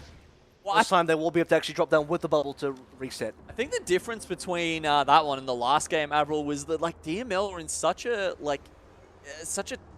hidden position that you only kind of go right over it and then you realize there's someone there. So that's obviously what they were thinking, and then they had to make a really last-minute switch because they knew they couldn't land directly on DML, and that's why I think it was so risky for them. This time, they do survive the rotation. Well, looking at Ogre 3 currently there, a little bit further out onto the east, defending the position from Inferno, who are dropping quite a bit of damage from Zach Roffle. Has to be a little bit careful there. Magic Esports might be looking to come into this game as well. That location. 3 teams potentially contesting each other. No, maybe Inferno just walk away. They are no longer interested at all. But Ogre 3, if they want to move into the next circle, they'll have to get past Golden Sage. Magic Esports having a decent go already, honestly, getting some eliminations and now into the placement points with their duo. Makes a lot of sense to be playing Charge Rifle. Hope you get some easy pickoffs. Maybe double Charge Rifles, actually. A lucky steal. Well, they'll just be playing Edge as long as possible then, I suspect. I mean, what else are you going to really do here? They're actually missing a Valk, so it's going to be Bloodhound, Gibby. They don't have great rotation. In fact, they don't really have any rotations outside of just dropping a bubble. Oh, fantastic for composition as a duo, but they'll just have to kind of make do as Magic Esports run away. They might end up walking into Pricey on Burger as we look at Eva Berserker now. They should be a team that, yeah, they are kill leaders currently as they wiped out 2 squads. Near them to the north is going to be DML, who they're doing a lot of damage to. Yeah, DML want to work their way in because they got the beacon scan at Harvester, and it's revealed that it's not going down near the train station like we were talking about. It is going to be on top of Thermal itself. Now, at the moment, that means we are trash very happy. They're going to be able to sit inside with the generator going for quite some time. But DML, honestly, they've got this guy with dive already. They might just be wondering, look, 15 squads left. Can we really get in and find a spot within Thermal Station? Because, you know, usually if you were coming this late, maybe you'd think about going towards the back and just finding a spot there and working your way in. But that's already been removed from the circle, so they've really just got to sit on the high ground. And they might not realize this, but there's no one in the village above Thermal Station just yet. We can talk about south of Thermal, and, you know, just on the bottom side, the Ignite have made themselves quite comfortable there as well. So Thermal is starting to get a little bit smaller every time you look back over towards it. Eva Berserker now coming towards the northern side. They might be the team to discover that the northern village is free. So I'm sure Fussy from SNG will be keeping his eyes on that kind of movement. Keeping eyes on the movement. Golden Sage is trying to gatekeep out Ogre 3 still. They've got a good spread here at the edge of the circle. And if Ogre 3 can't Valk ult out here, they do have the option available to them. DML doing that. As you sort of said, you know, looking at the numbers available, next circle is going to come up. It's even further on Thermal, south of Thermal even, so Reignite have read that correctly, as have now 4-4 who have landed. DML be looking for something similar. They've targeted a pretty free compound, or at least a little free location that no other team has gone in towards Golden Sage now. Trying to get some really excellent damage, and oh my goodness, this could actually be Ogre 3 going down and out. Golden Sage, we saw that nice overview shot that showed the spread they had to be taking them down. Magic Esports have thought, oh, maybe we can get in and do something now. Maybe it's evened out because they've just taken that fight. They don't really know that Golden Sage actually executed the fight very cleanly. That said, Magic Esports, as a duo, have just done a phenomenal job this game. Both guys actually looking for the armor swaps now as they look to finish it off. A huge R301 clip comes in from Jig Kajau. He's got the scan available. He probably wants to try and reveal those last Golden Stage members to his teammate while he resupplies. Azu, he's going to actually bubble just to give himself a bit of space. Magic Esports probably don't read this quite as well as they could. Now they're pulling in. I think they maybe misread how much damage they actually got done there, so they won't be able to really get Azu now. Azu's able to get himself away without any troubles here, but Magic Esports as a duo cleaning up what KP they can on the outskirts there. I mean, you're doing a lot as a two-man so far without any big macro rotation abilities. They'll still be running up. Maybe they'll catch Azu, who's at this point had to slow down because they do have Burger right ahead. Yeah, he's hiding underneath a tunnel. Burger are on top of it, so unless he comes out the other side, then he'll start running into teams like MBT Naga. But yeah, it looks like he's going to get collapsed upon right now. Azu struggling. Yep. Speaking of struggling, I mean, 404 have just dropped themselves down to only one player now with Barrett and Higgy J going down. DML, same thing. It's only Leaf. A couple of rats on inside Thermal Station for the time being. Looking too healthy. Magic Esports still looking to make their way through. Pavlova somehow, it must have been a mobile respawn beacon. Maybe. Either way, they've got their third member back. They've been sitting in this dome position for the longest time. You're actually going to try and make a rotation, but they're moving right into the waiting arms of Reignite. Big damage comes out. They actually managed to get 0 down. Rax has gone down as well, so it's going to be Pavlova dropping extra members. Only Jolis alive now. Jolis is not looking too comfortable. Reignite might just be able to clean this one up. A really nice PP. Certainly they will. So Reignite, as one of the early teams that had actually topped the position within Thermal, will be able to hold on to that comfortably. So despite getting that great start to the fight, getting the jump on Reignite, they weren't expecting that rotation. They do knock down 0, and it comes back in. But there we go, another team pushing into them. Evo Berserker as well now. Reignite, can they take these guys out as well? No, it looks like, unfortunately, it was just a little too quick off the back of that. That's it. Actually, no, Refills is just going to barely win it out himself, but then it looks like Shusti from Estrella is going to come in and probably finish him off. There's just so many teams, one after the other, piling in there. Rig go down after taking out Pavlova, but Estrella the eventual winners of that. And even Berserkers, I mean, even despite going down, extra KP from taking down Reignite there, it's got to be something like 10 KP for the team now. That was about 7 last I checked. If you count for the full Reignite squad, that's got to be 10. Estrella will take them out finally, and Estrella definitely need a better position this game because they were a team taken out pretty early on Tree in our first game. SNG now, looking for the revive on Skirt, will be able to do so, but the bubble has been expended. There's a rat from DML sitting right near SNG. I don't think they've cottoned onto that just yet. Naga on the outskirts as well. Yeah, they've got the high ground. And where this circle is going, I think we're once again, Avril, just getting that divide, right? Yeah. The high ground, low ground divide. That said, from where it's going to pull, the high ground is probably going to eventually get in. Okay, Burger are getting into a fight. Why don't we see how they handle this one? Dusted. Nice. Get them out. Can't see her. We gotta start walking it in. I need to loot these boxes real quick. I have to loot these real quick. Same. You guys watch. I noted their bin. Stand right here. Valk dropped. Yeah, leave him. Gibby dropped as well. They both dropped. Look northeast. Walk up. Look here. Oh no, underneath. I just saw. Did I just see someone here? Shut up. Down, low ground, low ground, low ground, low ground. Give me crack, give me one, give me one. 24 flash on me, Bob. I don't have any nades if anyone. Give me. On the pipes on the Yushaki. There's a Bob there. No one there. Never mind. In the crate. Yeah. Over here. Six Here we go. kills on me. He did the wall. Watch out, he's going to come around the backside probably. Fighting high trying- ground. I'm gonna try and pick On the this platform. I'm trying to pick this Oh, yeah? backside here. Right here. Wraith low. Correct raid. Dead. 14 flash. Here.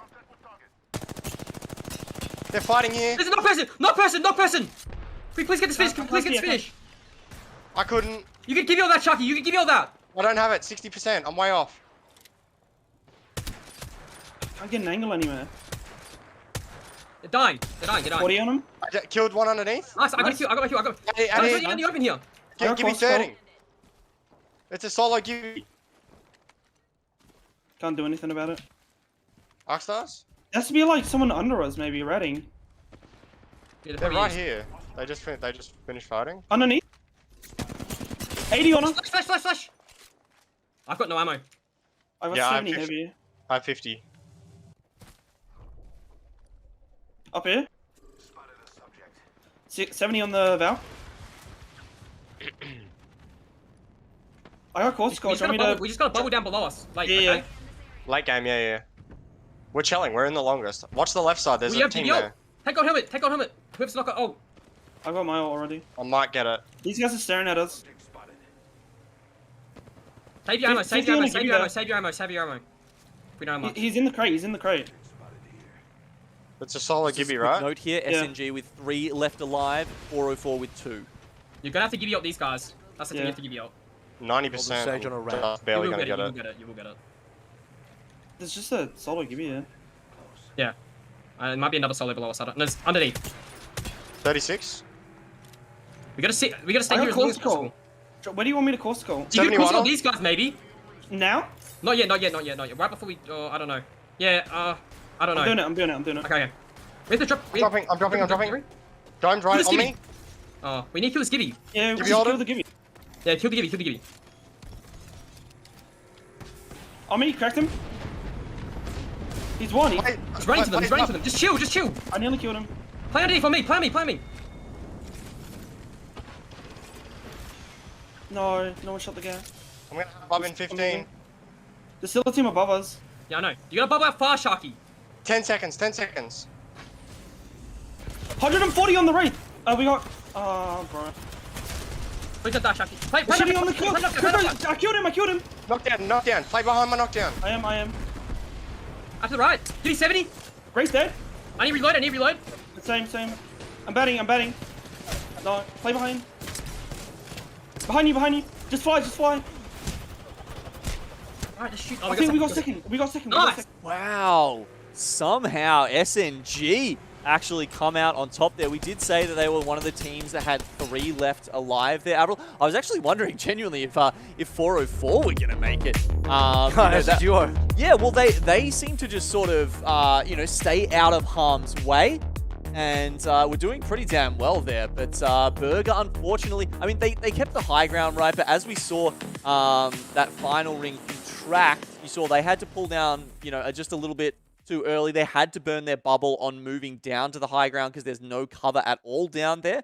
And once they'd done that, they were just trying to hug the wall, but then you heard the calls, right? 10 seconds. The bubble, that most important of abilities, wasn't up in time. The other teams were actually, it looked like they were landing mobile respawn beacons to try and, even like remove more playable space from them. Either way, yeah, they struggled. So it was, well played by Burger, I think. But just, upon having to use that bubble, I'm not sure, maybe like the caustic grenade, maybe that was the thought, try and like, distract them for a little bit, and then they can get down scot-free, but why work out? Definitely SNG ended up being the biggest competition there for them because looking through the squads alive, SNG had 3 up. They were pretty healthy as well. Initially, before the last circle actually closed in, I would have said that Burger had the best positioning on the high ground. They saw everybody. They were landing excellent damage in there as well. A couple of balls that we heard in there to conserve a little bit of ammo. They were looking for potential more KP. Pause to drop in the defensive bombardment there at the end as well. But when they had to actually move in on SNG, Orphan might have also been in the way, and SNG end up having superior blast positioning. Yeah, I think if, you know, one of those other teams had tried to at least do some damage to SNG, had, you know, maybe tried to make a bit more of a mess, that could have worked in Burger's favor, but they really played it very passively. The other two teams sitting there, there was the Golden Sage Rat and then the two from 404. They were happy to just kind of ride it out towards the end. You can see Fussy there taken to the skies and then taking the win as well in the end. I mean, look how late SNG even had this bubble up. They just had so much extra util available towards the end there. Kind of just waiting to see what Burger was going to do, if they were going to fight 404 first, just using that extra team as a bit of a buffer. You even had the fact that Golden Sage has one solo rat there, eating up a little bit of resource coming through from Burger. So going, you could hear the calls to get down the Gibby. That Gibby, of course, was the last Golden Sage player. So, I mean, Burger, good effort there. Second place, didn't seem too dejected about it. It seemed okay. All right, we got a second. Yeah. Couldn't quite get the first, but it's not too bad. I'm sure the KP would have helped out. I mean, yeah, it was pretty close, wasn't it? I mean, you see that. They went down in the same second that 404 got removed. So there was less than a second between 9 points and 7 points. Well, apparently the same second as Golden Sage as well. So, oh man, is that 3 teams at the same? Yeah, it second? could have been. Maybe it was a Gibby ult or something like that, pushing them all out. And obviously, Perry came in 5th place, so they still get a lot of placement points on top of whatever KP they got to hold on to their first place position. SNG didn't do super well in the first game, did okay. Mostly these 18 points come through from the 12 placement points they got just now, plus a little bit of KP, so the difference between another 6 points in there on top of the placements, we can see that there'll be, what, actually they got all 18 points of this game alone, so nothing done in the first game at all, whereas Perihelion had a lot to work with even for that first game. Yeah, Perihelion extending the lead out a little bit there. What was it? 25, I think, in the first game. So another 6 added 25. on. Is reasonable. Keeps them 2 more keeps kills. them looking healthy. Team Burger there, still only in 7th. That's actually a little bit surprising, isn't it? I think that's because the first game wasn't great for Burger. They well, they didn't get any placement points. Yeah, well, they couldn't quite survive long at all. I mean, yeah, we remember that. That was the caravan spot that they lost out so early on, 19th place or something like that. I think they were one of the early teams to get there, I believe. Yeah, that was true. Yeah, so this was definitely the game that Burger needed to try and climb back in. Obviously, they didn't take top positioning, but 2nd place, still reasonable placements there for them. 7th so far, a little bit more of a journey to get through, but 4 more games to sort of get that done.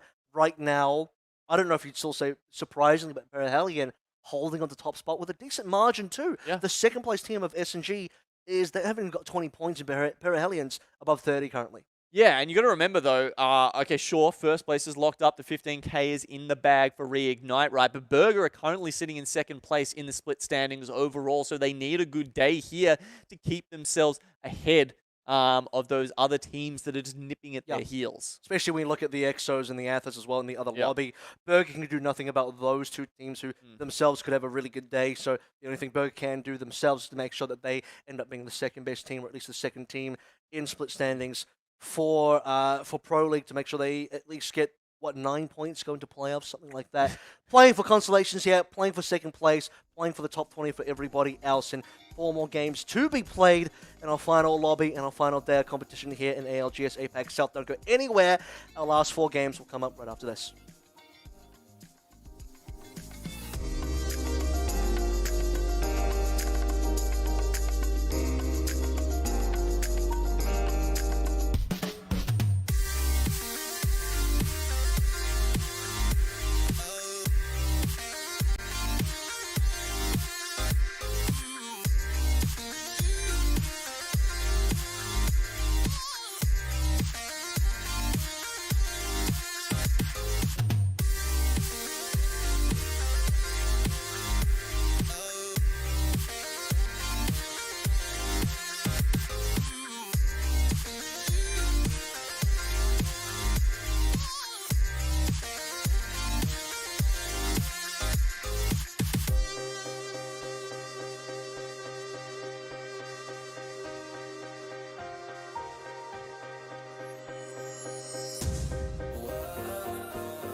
SNG coming outside the top 20, starting up from today, making a serious run now to get into the playoffs of Split 1 of Pro League here. You're watching ALGS APAC South as we're about to head into game number 3.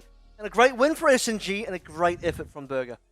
Yeah, SNG, they're going to be super happy about that, right? Remember, we keep highlighting 21st spot going into today. So if they, can continue that kind of form and even just the one win, might net them a couple of points, which would be enough to push them up, right? Currently sitting on, what was it, 13 points, I think, at the start of the day. 12, actually, yeah. 12, right, and then 13 is what they need to get into that top 20. Yep. So, yeah, look, one first place in a match, honestly, is enough to probably guarantee you 1, 2, maybe even 3 points. And moving up from there, they can look to secure that spot in the APAC South Regional Finals. Absolutely, and SNG should need to kind of do better than 404, who are also in our lobby today, to make sure they can at minimum secure that. But speaking of lobbies, let's go ahead and check up on the other side, the Thai broadcast as well, in terms of how the other 20 teams are going on. We did actually have MDY taking out top spot as the winner, but not in terms of points. They will only be in third. BRP, I believe, was in second, and Inside the Ring was third for the second game of that other lobby. So starting to move up quite a bit now. As yeah, it looks like Kukoi and Primus Commander only grabbed a couple of points themselves. Dreamfire must have contributed a little bit there. But yeah, look, BRP.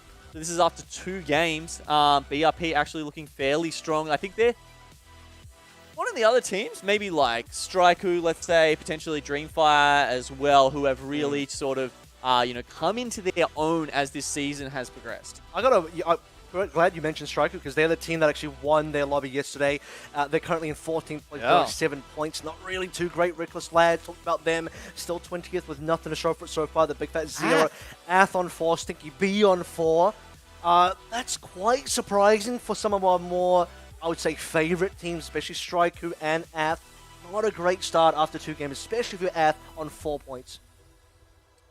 Yeah, so Straiku only came 13th in that last game, really, struggling to replicate the success that they had yesterday. An extra clan as well, and I believe it was 10th position, so barely keeping their heads above water. We'll see if they can stay afloat, because they're also looking to claim top position. It's really, I think, Burger versus EXO fighting for number 2 after Reignite, obviously already locking up number 1s here. So 35 points for Burger, 32 points for EXO is what they actually walked into today with. Below that was Ath on 29, and with Ath currently sitting so far below in the standings compared to everybody else in that other lobby, not looking good for Ath in terms of their campaign to take away second. Yeah, and it'll hurt them in terms of the hip pocket, really. I think they're still likely to walk into the finals with some seeding points to their name. But yeah, look, certainly with the distribution of the prizes, there might be a couple of foul lighter. Striker as well, 5th place, coming in just barely below Ath. So they are also another team that really need to start chasing up where EXO are, definitely where Burger. And no one can catch Reignite, but shoot for the stars. And you might hit the moon. Let's head into game number 3 and see who will be attempting to hit the moon here, obviously, because we do have Reignite in the lobby. We've still got Burger off the back of a 2nd place SNG.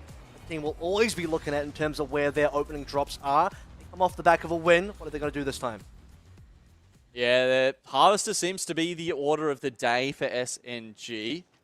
We'll have to check out in the next break who they've chased out of there, but certainly it's theirs for the moment. So still Perry Hellion and MBT Naga, both having a look around at Thermal Station. I actually figured this out a little bit. I think it looks like the MBT Nugget have kind of the middle area thermal. And Perihelion are kind of looting the outskirts. That's how they've been mostly sharing it, despite the 45 shot from right here. I don't know if they're thinking about sharing it in Game 3 here, Avril. These guys seem closer than ever. Previously, I think it was MBT, Perihelion, who were dropping, like, really in the back buildings of Thermal. And down. they want to get it all back again, but, yeah, look, they've taken the first hit. And that's not great for Perihelion so far, a team that did win our first game of the day for this lobby. If they want to keep that up, they're going to need a little bit more than this. MBT Naga have also dropped down 2 members. It's a 1 versus 1 now. You got Bolin trying to take this up currently. A couple of decent shots, and that is going to be new squad leader. MBT Naga down in 20th place, in Perihelion with a full squad of respawns and lives. Yeah, they don't even have to worry about the respawn beacons there. A couple of guys dropped to the ground, but they're back up and running now, and finally, they get the place to themselves. I'll tell you what, I think there was almost a truce here between Perihelion and MBT Nuggets. We weren't seeing too many early skirmishes in our last 2 games. Yes, we did have that 1 down and that 1 kill from the first game. But for the most part, it did seem like both teams were kind of content, just looting their individual spaces, not trying to really get into the face of the other teams. It was right, dropping in the 45 damage that kicked off the action. And Perihelion says, you might start this, but we're going to end it. Yeah, you can see Bolin just trying to help out from the high ground here. Oh, nice. It was really Bolin doing the work there and hitting that final shot. Just from the high ground. We've seen, like, honestly, I think most of the contests we've seen are in Thermal Station. Someone who's taken the high ground has usually had the advantage. It's only when they use the bubble, the team on the bottom, if they use the bubble really effectively and use that to zone out the person on the high ground, right. That's sometimes where they can isolate a member and then start working that 2v3 advantage. Obviously, when you have, that Valkyrian team that's going to get that high ground for you, be pretty clear. So we are going to see a circle shift over towards the southeastern side. We have a thermal circle last game. This one's somewhat similar-ish. Well, not really. It's much more northern than we had in our first game. This one's going to cover Lava Siphon. So everyone's going to be fighting for that positioning in just a hot second. Yeah, it's definitely a Lava Siphon circle, right? There's kind of nowhere else to go with this one. So Golden Sage, of course, been landing there for the longest time, not having to worry about, who is it, Reckless Lads, or not having to worry about Kakoi, these other teams that keep contesting them there. Today they actually have got it to themselves, but it looks like some other teams haven't necessarily carved out their own spot, because Reignite are pulling up on 404. Now we're looking at Powerless currently, who are in their own fight versus NXL Wolfpack. They've been kind of engaged in this landslide position. We actually saw that last game, Juno, where both teams kind of met over towards landslide, and that's going to end up being Powerless dropping Fratus away, trying to get out with the last 2 members alive. Divinism taking a few shots as well, as NXL Wolfpack would love to clean them up. Now switching over to that other fight we were talking about, 404. They've lost 1. The other 2 get away, Baroth and Tap Strafe without you. I think we've had another fun name change. Could be a sub, I suppose. But considering Tap Strafe hasn't actually been around for that long, maybe not. Okay, well that was going to confirm that Zabby is the last surviving member of Powerless. Seems like Powerless have had some really rough games so far. I do remember a previous game where Powerless were just kind of down to the 1 member. No, actually that was the one where Zabby dropped his bubble quite late from your critique, and they ended up getting them squad wiped. So Powerless again in a very uncomfortable place, as multiple teams will now be sliding in towards Lava Siphon. Limited buildings here as we start getting more and more teams coming on in. That sort of northwestern big building is still available. Not too sure any teams going to look towards that yet. Might be either Berserker's position to go in, kind of looking at Xenomorph. Going up against Estrell here. A couple of team members drop from either side. The bubble play goes. Mackey's just trying to... Oh, he's really struggling there. Does get the... he gets the reload there, but the Arc Star's trying to delay Estrell. Don't do enough, because as you say, Golden Sage run in, and they're probably going to be the benefactors of this fight. Shusti down as well. Genius and Lenny trying to repel this, but I don't think they're going to have the space, the time, or the manpower. Yeah, it's just coming down to Genius only, the lone survivor on the Gibby. Has lived for some time. We actually saw Magic Esports take down a member of Ogre 3 as well on the other side of the map, and that is a skirmish that's been really back and forth. In fact, Zach Roffles on 1 HP, so he might actually go down. Jeez, look at this. He's just hiding in this. He's hiding there. It finally worked out. He's there. Oh, this was...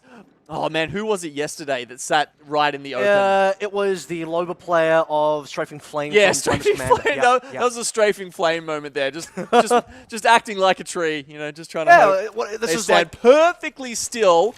In Golden Sage, the T-Rex won't notice them. you've played Apex Prop Hunt before, right? Where you just you try and hide somewhere and just hide and seek.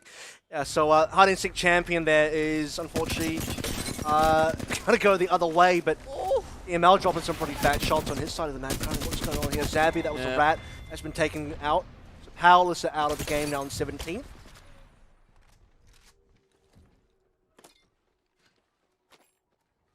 The ML landslide all to themselves. Might even be able to do a little bit of crafting if they feel the need. Could be Rig versus Oak. Like it is, Zach Roffle's been dropped down. And what we did also see is that Ogre 3 took down Magic Esports. Don't know if they're still a duo or not, but matters not currently as Ogre 3 are down to just the 2 Ogres. Hold on. Going to trade though, so that slows down Reignite. Reignite's not going to be obviously chasing with only 2 up. That caustic gas, obviously not theirs with the composition change today, so they can't use that to stall out while they're trying to get Jen Burton back into the fight. Templex has 15 seconds left on his bubble, so it's going to have to be the portal play here. Place the rift down, get Jen Burton on the other side of it, and then maybe they can get the res off. Are Ogre 3 going to follow? They don't want to take it through the portal. That's a little bit too risky for their liking, but the long-range damage might just be enough. The wing, sorry, the vault there from Zach doing some good damage, so they're not going to be able to get Jen Burton back up, and Templex and Zero now really just trying to play their lives. Yeah, I mean, these guys are super low as well. I mean, Zero just trying to util his way out into Big Maud and even get a bat in. Templex has been dropped as well. Zero is the lone survivor now for Reignite, and I mean, Reignite, okay, again, they don't really have to play for too much here, but they would still like to play something today in this lobby. They're just having a little bit of fun out into the zone. And honestly, well played by Ogre 3. Like you mentioned, the gas coming through to defend themselves.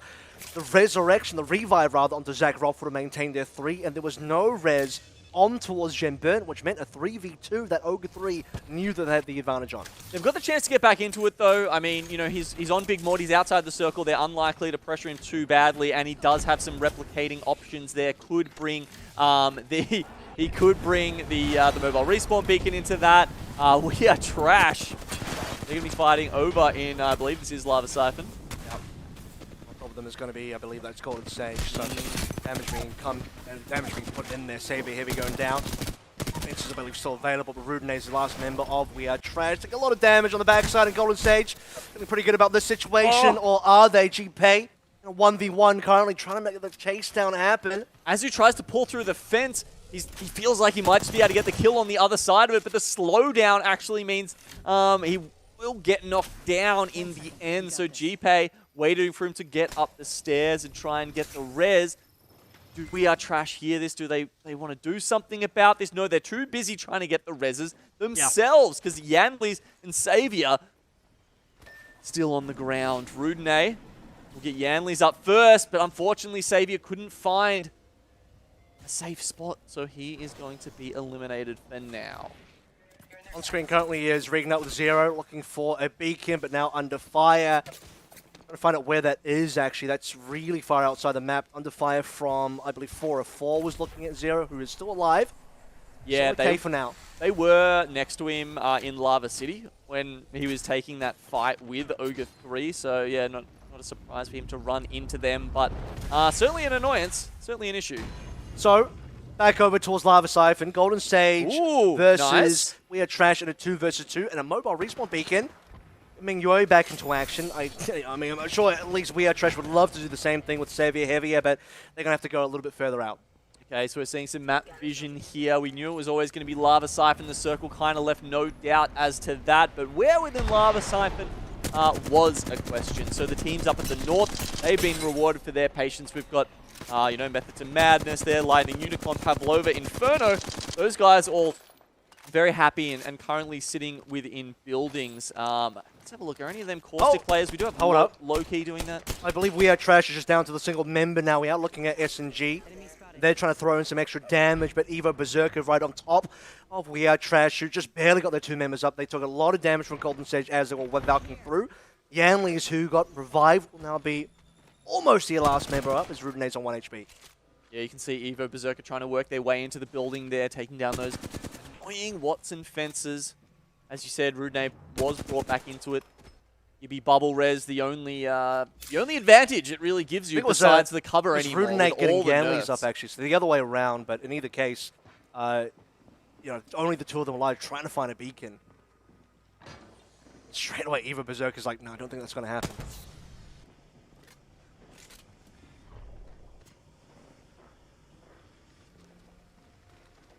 Either way, if this fight goes on any longer, could be teams like Perry Hellion on this south side looking to get in on it.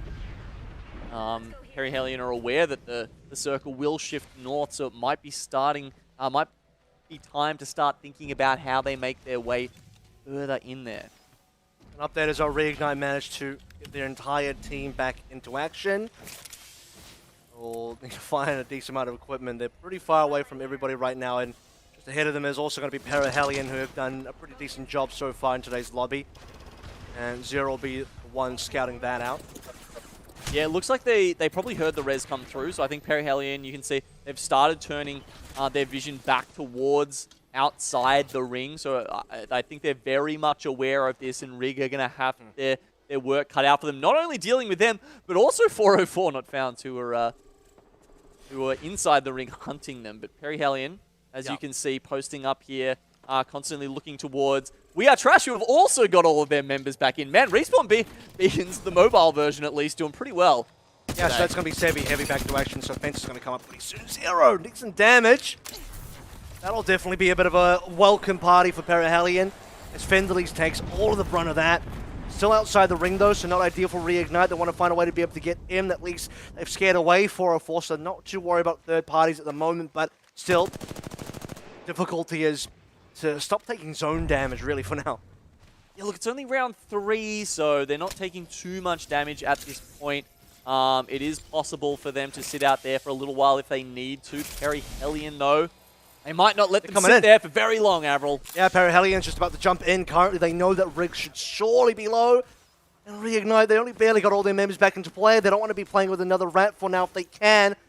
Perihelion are looking. Reignite is so slippery at this stage with Tao, just can't see anything. The zone, of course, does obscure your vision a little bit, but Reignite have found their way out of the zone, and after getting that revive... most of the game, I think. Yeah, finally. They've only got 30 seconds left to actually make it a reasonable way north, and they've got to run past this Perihelion team who's sitting there with 3 sets of purple armor, just waiting for them. While Jim Burton and Templex really just don't have much to work with at all. And honestly, if they go any further north, they're going to run into Burger as well. So this is an ugly, ugly spot for Rig. I'll tell you what. Look at the Valk ult. Not only that, but Perihelion have actually vacated the positioning, so they're gone now. This is the moment that Reignite have been waiting for, that they can finally exit, as you'll see. But the HP is so low, if anybody shoots them, Jim Burton and Templex could go down straight away. This is that Valk ult we were talking about. Perihelion not the only team firing at them, but looks like they might actually find their way underneath one of these lava siphon buildings. I mean, playing underneath these buildings, honestly, there's one. Is not nearly as good as playing underneath some other buildings around World's Edge. Angles all over, and Zero, the Slippery Wraith, is the only one that can really get out. The other 2 are absolutely done for now. Just can't take a break, I mean. That's it. We Are Trash and Perihelion. They're going to be fighting right on the edge of the circle here. Which might give Zero the opportunity to slip away while 2 other squads are in combat, as Yanleys will take his attention over towards the other side now. So Zero has managed to get away. They'll be playing for another rat situation. No banners recovered. We Are Trash much more comfortable after surviving. And We Are Trash were in a pretty rough spot themselves not that long ago, but a big reset, full squad back into action. Control of this middle lava siphon building. Oh, this fight's personal for Yanleys. Having been on the team earlier in this season, he wants to show he's made the right move here. Hasn't quite moved on, still got the tag in his name. So I mean, Yeah. one of those things where he's still looking out of his X apparently. Time will tell how these two teams move on because the circle's moved pretty heavily up north, even almost away from Lava Siphon. There's one building in Lava Siphon that it still has covered, but beyond that, I mean, these teams all got to move away. One of the main buildings, right? A lot of those smaller buildings up to the north of Lava Siphon, still playable. As we talked about, Methods of Madness, they've got the caustic player that'll help them out there low-key. We'll be locking that one down for them just as Pavlova are trying to do that, albeit minus the gas. Inferno currently have a decent position. The building all to themselves for now. A lot of eyes on the rest of the teams coming on in. They shouldn't have any teams behind them because Circle will be closing in. On the western side of that, it's going to be Golden Sage. So as long as Inferno can look out for that team, as well as who's that in front of them, Pavlova, should be fine. Oh, S&G. They got a bunch of damage from everybody. I think it's Evo Berserkers coming on top of them, potentially Lightning Unicorns as well. Hellion flying over top now. S&G just want to survive. They were winners of our last game, looking for even more points. Multiple teams Valk ulting into the circle right now. Perihelion have made the rotation successfully, I believe. We are trash also, but they're knocking on NXL Wolfpack's door. S&G still haven't quite gotten themselves out of the situation just yet. I mean, they're in this kind of caravan crawler looking thing. It's just on such low HP. It's like they're taking damage from so many angles. It's mainly Eva Berserker, I think, that's been throwing in bullets towards their direction. It's another crack as well. We are trash, by the way. Lose Xavier heavier again. Rutine on 1 HP, so perhaps We Are Trash could be getting eliminated here. Lightning Unicorn actually, I think, are about to make a move on Evo Berserker. They've been slowly working their way down, and they're just about to check a couple of Arc Stars in, because we saw Evo Berserker had all of their attention trained on that caravan with SNG, and now this has allowed them to move in a little bit, but apparently the gas is enough to deter them. Wave has used his ultimate and had the barrel set up in advance. So Lightning Unicorn, they've used that utility and now will have to pull back.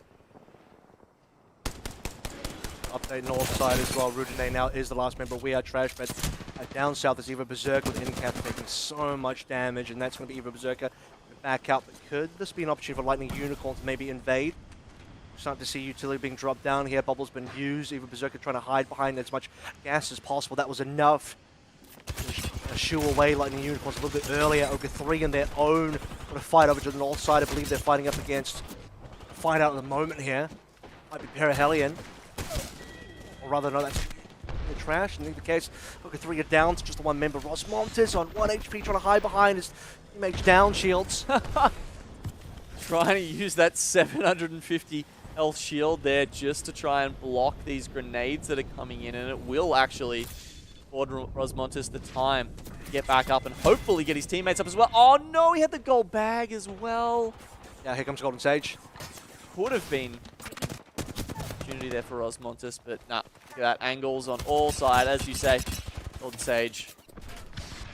We're not done, by the way. Golden Sage now in a position where DML and Golden Sage are trying to take down the last couple of members of Ogre 3 successfully as well, I might add. And now Golden Sage having that northern position all to themselves. No one behind them. S&G flying on in could be a bit troublesome. Like the Unicorns are now also flying in with their own Valk ult. Fussy got knocked while they were making their rotation there. Rutine actually gets knocked into low key. And by the way, again, Rutine is a solo rat for the time being. S&G just have never been able to really reset properly. They are 2 down again. Skirt's still alive. Get some extra healing in there. S&G could get eliminated here. They're just in the middle of nowhere. They're fully in the open, and first place or 10th place. We're too pleased about it. Burger have out-survived S&G this time around in the top 10 quite comfortably. It's going to be NXL, Zeritas taking down both Wave and Refills. Not only survived, but they were the ones who eliminated. It was the Burger grenades there coming in to eliminate SNG. So despite having that level 4 shield there, keep up with the amount of damage that they were throwing in. Burger now Over in trouble. will pull over the wall. ALGS Wolfpack, I think they were trying to fight Pavlov, and they take a loss because of that. Zeratas has gone down, but Sands and Bigsy still up for the time being. They have a compound to play in. They might be okay. Just got to get Zeratas back into a revivable position. Up onto the high ground is going to be M2. We saw Low-Key drop down a couple times where he was down twice. Has been rezzed again. But a decent position to be in where they shouldn't be exposed too much as long as they're playing the angles properly. Golden Sage all the way down the bottom there. Got Lightning Unicorns above them on the bridge. Provide some kind of cover. Team Burger still playing in that corner that they wrested so forcefully from SNG. Wolfpack did manage to get the revive. They're back up to 3. We've got a lot of teams actually fully kitted out here. That nice third-person shot also showed us that Method to Madness holding high ground now. So Banter Storm on the Valkyrie, helping them to make that rotation. But the final round, we've still got 6 teams left. Honestly, one is a fair rat, few. and that one rat is hiding beneath M2 currently, and so because of M2's positioning, it's unlikely for anybody else to come on in. 90 dropping in some decent damage. Zeratas has been down again. He was just res. Low-Key has also been down. So Method of Madness surviving with 2 currently. Rudenate's been finally eliminated. 2 squads are gone now. NXL Wolfpack, after surviving, will go out in either 5th or 6th. Can't remember which one here, but we're down to the top 4 now. M2, Golden Sage, Burger, all in the mix currently. Lightning Unicorn, I believe, is the other team. Yeah, Burger, they were hiding behind a wall for ages. Then they lobbed the gas grenade in. It allowed them to play their position pretty late here. Okay, and that's going to be extremely advantageous for them. Banterstorm actually using his jets there to get back up into high ground. I mean, M2 might have been eliminated here. They're just so close to going down currently. Team Burger are looking very healthy. Lightning Unicorn is super low. They've been taken out, so top 3 currently. With Golden Sage on a couple of members, this could be Burger's lobby now. Banderstorm's on 1 HP. GP's not got too much to work with either. Burger have so much more. It's 2 versus 1. And Golden Sage, holy hell, what's going on here? They are going to be the ones taking up Team Burger instead. Usually Golden Sage, the kind of team you'd expect to be right there in the fray, trying to maximize their KP. Coming into that situation where you've got about 4 squads left there at the end, Avril, but this time, actually a little more patient. I thought that, Team Burger, as pretty much the last ones to engage there, were going to be in the most favorable position, but Golden Sage, play it out. I mean, Golden Sage were the other team that had 3 up as well, and they came in from the northern side, I think uncontested. They had no other teams there, with Lightning Unicorns going down. Golden Sage were the sole team coming from the north, so the winner of that ended up having that entire position. I was a little surprised Method and Madness didn't do a little bit better from their position because they had the entire high ground. They did, but they got pushed off at first. And we did get a little bit of vision of that. They were doing good damage. Popped down. I think they eliminated 1 team, but as they were falling, sometimes this happens, right? You got that ultimate high ground position. Yep. And you can wait right until the last moment. Or you can just honestly take 5 or 10 seconds and throw your bubble down and be in a little bit safer position. And sometimes it's just a little too greedy to stay up there for too long. Because as soon as teams see you pop right up to the edge, like you have to, and the circle forces you out, they do enough damage, and you've got 1 person dropping as soon as you're on the ground. I've got to say as well for Golden Sage, they actually start on Lava Siphon. It's their position on the map, and they have very favorable circle shifts all the way through the entire way through the game. And we can see that right now, the blue team all on Lava Siphon. And not contested for once. Yeah, I mean, well, Kakoi's not in this lobby. They're in the other lobby, so that works out in their favor. As we remember, MBT Naga straight away knocked down. We get to look at Boland's excellent wingman shots once again.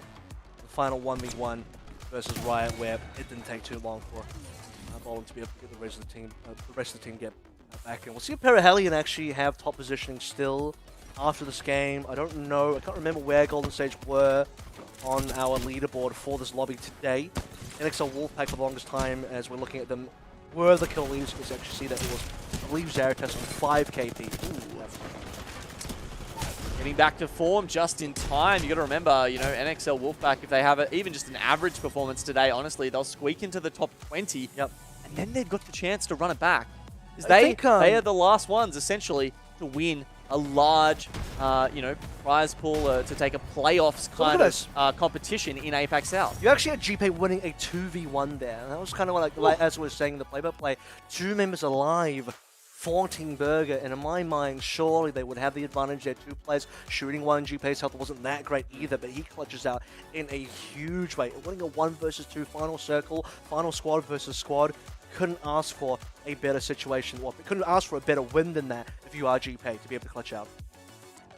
Yeah, definitely some fun in the comms there, I'm sure, for Golden Sage, who take home their home ground advantage and there it is. win the game. So, whoa, 48 points. I'm sure we'll get the other vision there of kills and placement points soon, and that will answer some of our questions essentially about how Golden Sage have moved up and surpassed Perry Hellion here at the halfway point in the day. So they've finished up with 27 kills here, and guess what, Avril? 19 of those were from that last game. From a single game, and that's one away from matching Perihelion, who at this stage had only gotten a few more points. They've been in the 30s. I think they got reached 30-something points after the last game. 25, and now because 6, yep. Yeah, so 25, 6, 31. And 6 again. So yep. 6 again. So they've only managed to get 12 in the last 2, whereas Golden Sage, they've been getting steady amount of points to finally win a game and shoot way ahead of, 19 kills in a single game as well. And that was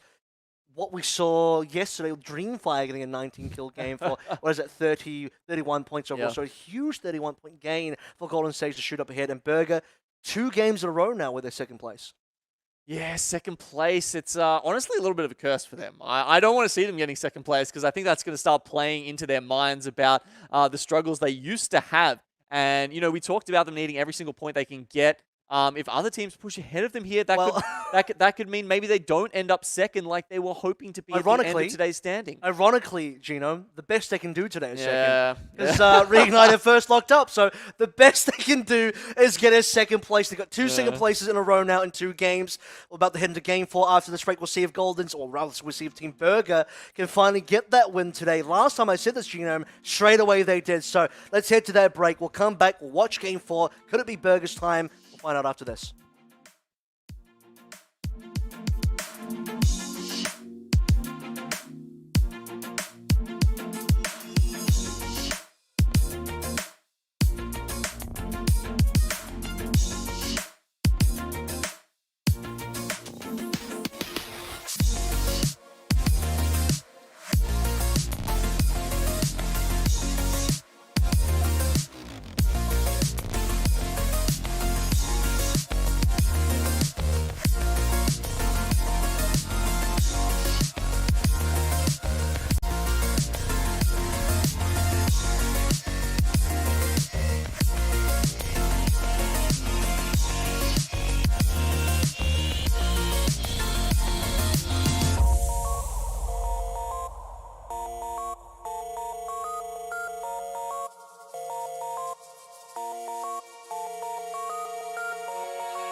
Welcome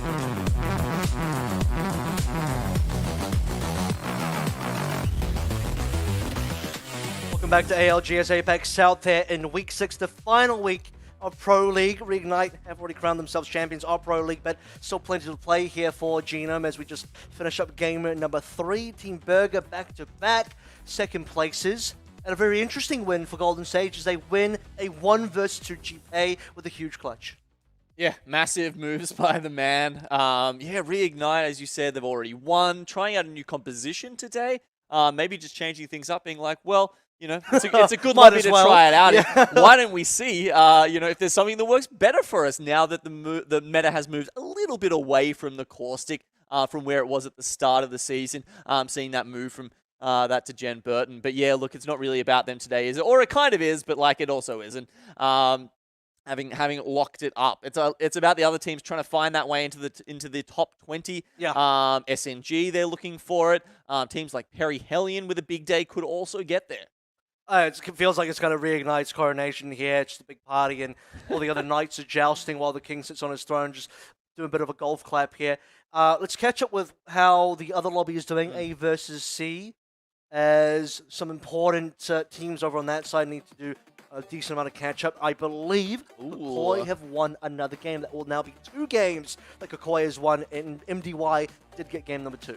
Solid. So a lot of other teams are trailing there in the middle. It's actually kind of packed, but EXO moving up a little bit. I don't think they've had a win just yet, but obviously, as usual, they will crush a couple of teams before falling themselves if they can at any chance. Striker's still on 7 points as well, a little bit upsetting, but at least Reckless Lads got from 0 points to 6. So they are starting to move up the table. Ath, a little bit of catch-up to do themselves in 14. So Ath and Striker on that other lobby are definitely falling behind, and they need to do a little bit better in the final 3 games of their lobby. But on our side, let's compare some Gibraltar players. Let's see who the top 2 Gibbies so far have been in B versus D. On screen is going to be IWOB Holiday from Oka 3 versus Azu 1997 from Golden Sage.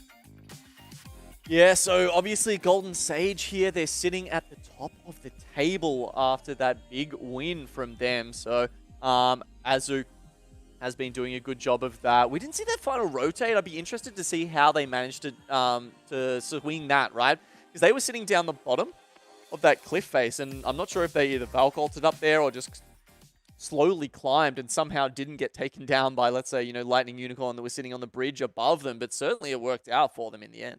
Golden Stage talking about, right? Yeah. Yep. Yeah, I mean, Golden Stage had to eventually go through Lightning Unicorn at some stage. Lightning Unicorn, I believe, finished somewhere 5th, maybe 4th, right next to the Rats of Rudine. But we'll get heading into Game 4 now to see who our next winner can be. I did kind of say, could it be Burger? Finally, we know that Burger do win a game at least somewhere. Let's head back into World's Edge and find out 2 second places in a row.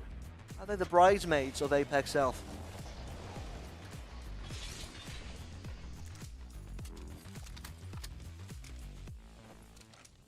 They certainly have been for some time, Avril, but we don't want it to be a moniker that sticks for Burger. So Let's get them married. yeah. Find them a wife. I don't know. Which team do they not like? I think there's probably a couple I could name, actually. Just say all 39 of the other ones. Yeah, I was honestly. like, is there any that they are? It's a shorter I'm list not to sure. talk about the ones they do like, really. Maybe BRP. I think they like BRP. They do? Okay, well, not them then. Didn't say it was going to be a happy marriage. Anyway, MBT Naga back on to the middle of Thermal as expected. And obviously, looking out for Perihelion. Did get a little bit of update into lobby banter, as right from MBT Naga said. Was intense! I believe that 1v1 versus Bolin would have been pretty intense. So we did have a result from the hot drop last time with Perihelion and MBT Naga. This time, okay, we're seeing... yeah, this is a situation closer to what we saw in that first game, I think it was, or maybe the second game, where Perihelion decide to go and loot the really southern village below Thermal Station, and they'll leave MBT Naga have Thermal Station itself. See how these teams go as well, because we don't have a southern circle this time. We'll get an update on that in just a hot second. But these two thermal teams will need to be moving through, especially when you're looking towards Berahelion, who went further south towards the southwest, moved away from MBT Nagi. I'm sure MBT Nagi would prefer to have a game where they can actually be on their own, uncontested. So it's going to be a Skyhook circle. Okay. Very good for, obviously, We Are Trash, who's already up there, and also Pavlova. Yeah, I think it's actually probably even better for Pavlova, because from what I know, it's pretty likely. I mean, it could shift down towards Countdown. I'm not expecting that, actually. I think it will be a Skyhook circle. I think it will be a northeastern Skyhook circle. Absolutely call me out if I get that wrong. And Burger wasting no time moving from Lava Fisher into Skyhook. So they'll be looking to clear up a decent location. There's a lot of buildings in Skyhook, honestly. So I could see this being one of those very highly congested POIs, but no one really fights each other just because everyone's got a compound to themselves. Yeah, when we've seen some Skyhook circles in the past, you kind of get that, right? There's like maybe a couple teams get sniped in on the rotations because there's a couple teams playing Edge, but like, but by and large, you know, maybe there's 15 teams or something. They'll find a building.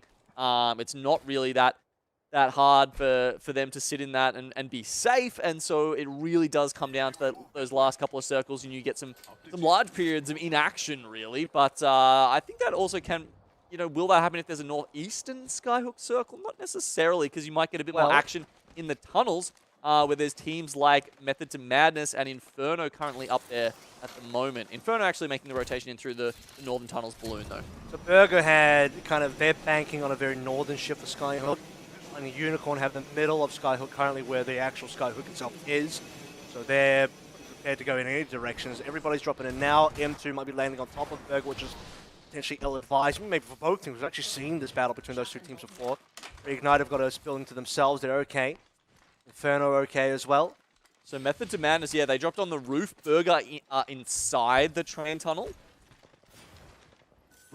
So they don't have to fight just yet.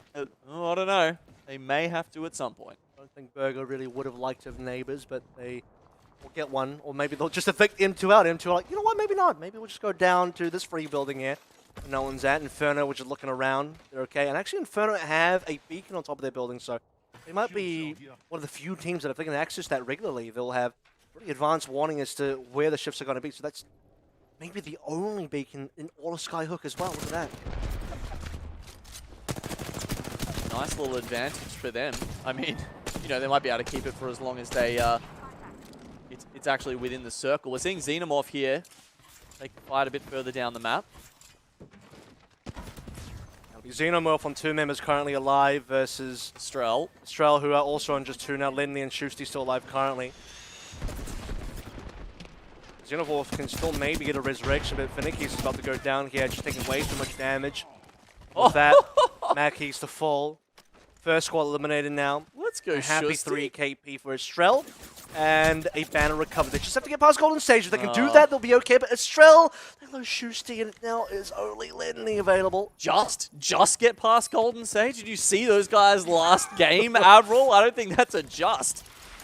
GPay would 1v2 you apparently, as Lindley will... Okay, he's got a banner. He says, whatever. We're going to lose a single member here. Shusty will be delivered over to Golden Sage. As they say, thank you very much. And now it will be probably a duo, you'd have to imagine, for Estrell, but without their Wraith.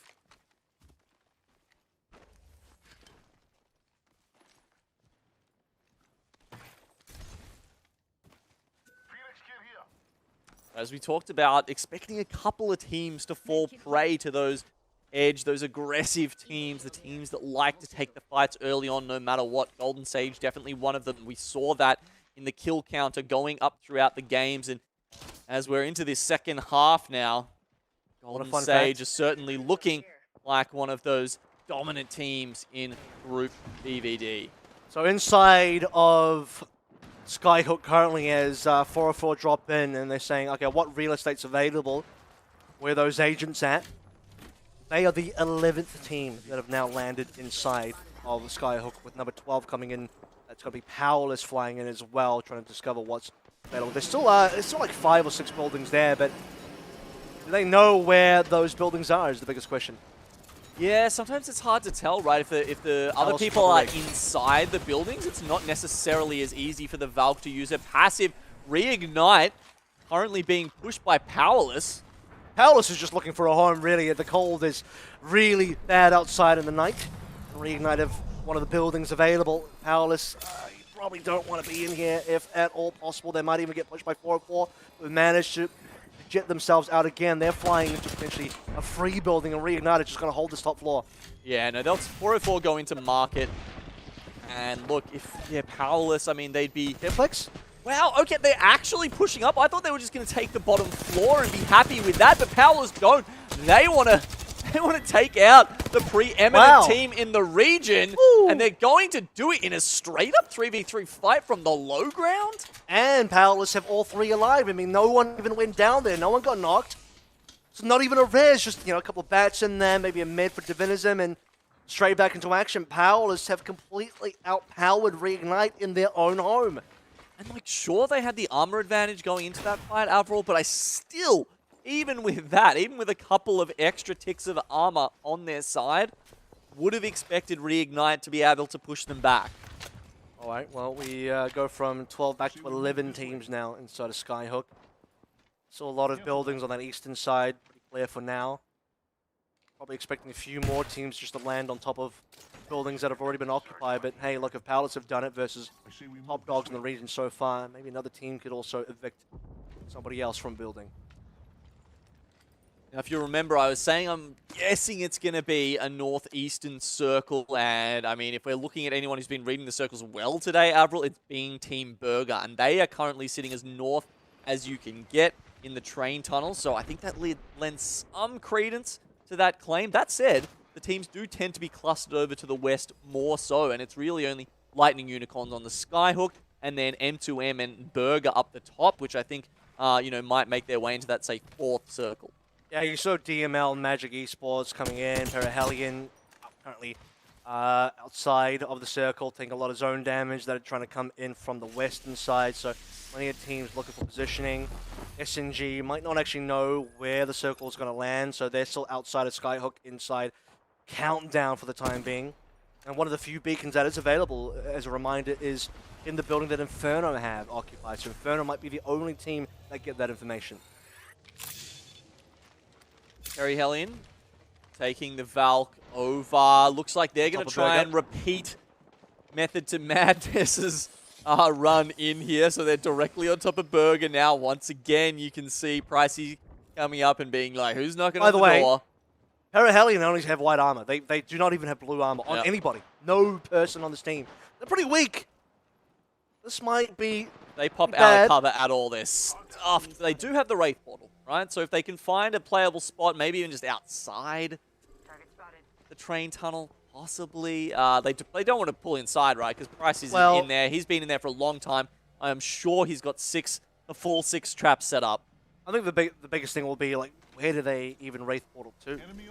Because there's a lot of buildings that have been occupied that would have to find something free, or maybe play outside the circle, or just find whatever cover is there. Pricey already obviously has spotted Perihelion above. Neither team has really moved on top of each other just yet. They're keeping close watch on them, aren't they? Because as soon as they pop out, they want that damage. Sharky, the arm shield ready there to go. Oh, and they're taking shots from somewhere else now. I think there was a charge rifle coming across. Yeah, Tao got it down to 1/3 HP, so instantly it's going to have to build back up. Might even be a Phoenix. It is indeed. I think they got to know that this is an awful spot for them to be. It's okay for now. It's currently safe. But that's very load-bearing currently that I'm using there.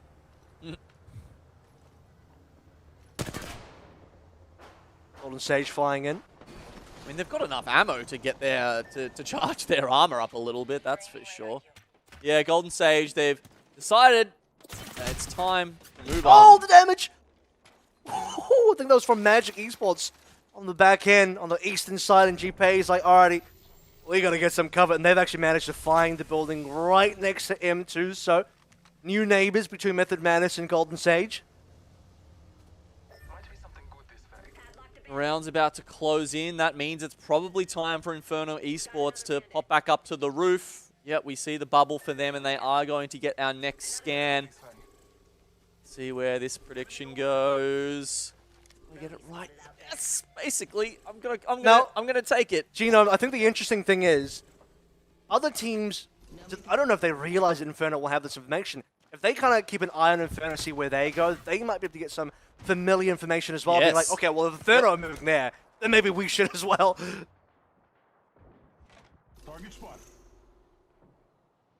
There was, of course, a time where, I mean, even now, I think some teams, if they don't get a beacon spawn at their, their starting POI, they will note where the beacons are. They will note which other teams are rotating in what direction, and potentially make a call based off of that. So this is the last time Inferno are going to be able to do this.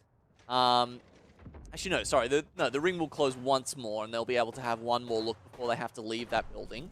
Depends on what timing they want to take, right? Yeah, but probably. Actually, no, they're going out now! And Smockgrid, he got shot before they could even get out. They used the bubble just to try and get up. He's actually safe, so thankfully, he Oh, gets shot. I don't know about that. DML are going to pull in. They've got the knock. They know they want to get in there really quickly, but the door's been held out by the gas. There's a bubble there.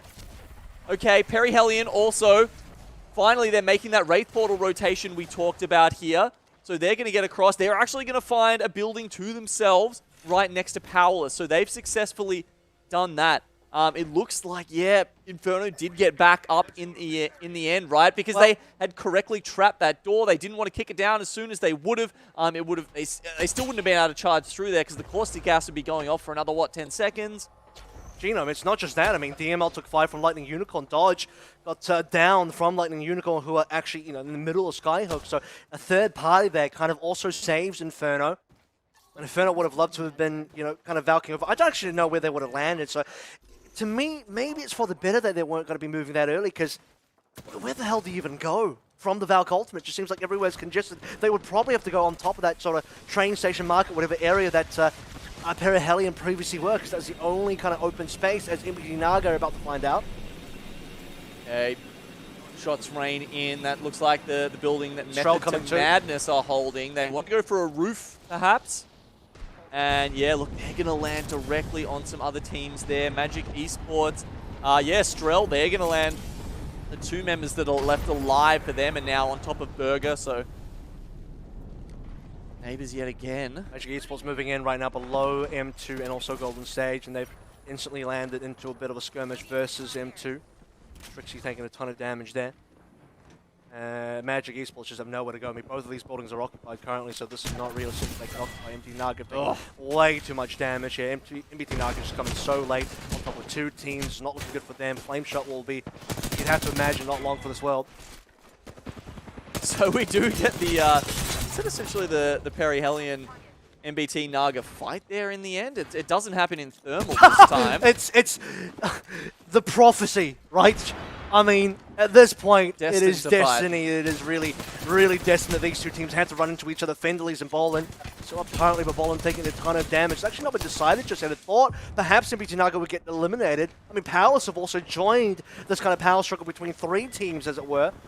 Yeah, and so they're the it's ones not that entirely clear. they're the ones that have really been, taking the lion's share of the kills here as well, because the other 2 teams started trying to hide as soon as they lost too many, but now we are trash on the back as well. Powerless went from a position of power to being powerless indeed, as we are trash. Finish off that 4-5-way scuffle. Yeah, it's looking that way. I mean, technically speaking, Perihelion, it's a live Bolin. Now the solo player trying to throw in some Arc Stars. We are trash, have occupied that building and not expecting that Bolin can do too much. MBT Naga also did get eliminated, and I mean, Perihelion, if we look at it only from the perspective of those 3 teams, Perihelion actually come out on top, even though I wouldn't really call this in the grand scheme of things coming too far up the top. We've only got 1 alive.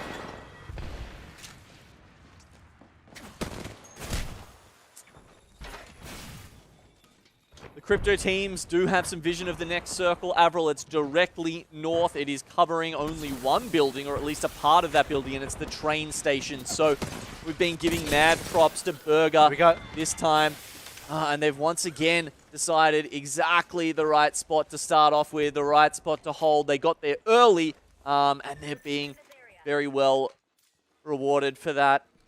Ogre 3 win their battle versus Evo Berserkers, and meanwhile, that very action-heavy northwestern building XL Wolfpack decided to join into action as we took a look over towards the East Magic Esports. Still outside, just on the other side of the fence. Super safe. No one's pushed them. They're not pushing anybody else either.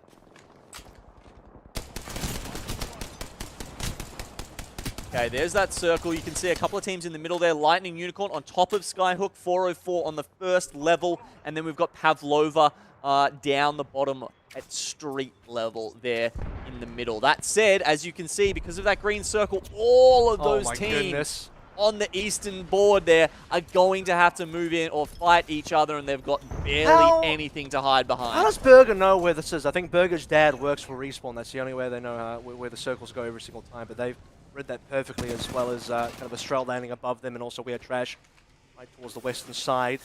Leaf now, their last member alive for DML is, I think DML were trying to get some action into Inferno and Ogre 3, and Ogre 3 and Inferno right now looking at each other with bubble already dropped.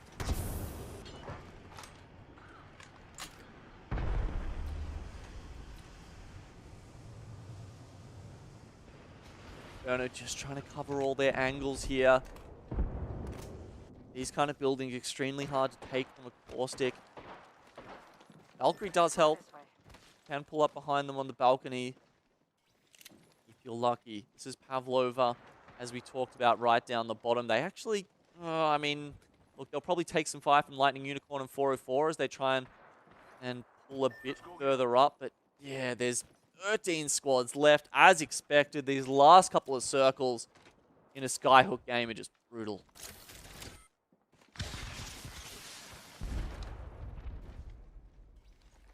All these teams now on the southern side, still waiting to see how they're going to move on through.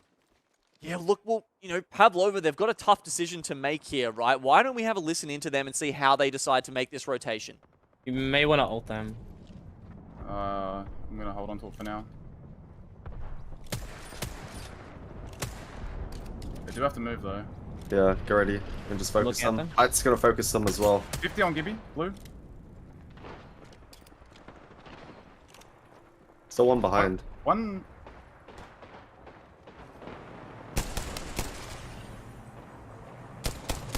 Gibby's trying to bait shots. He's trying to... Alright, we need to start looking in, guys. We need to start looking to get in. Yeah, team. Careful from above. Careful from above. Can we bob? You might need to bob. You need to bob. There's an arc in the bob. Hit me still. I'm batting. We have to move up. Ult Joel. Yes. On me. He's cracked at least. Dead. You can play it. I'll try and... Walk forward.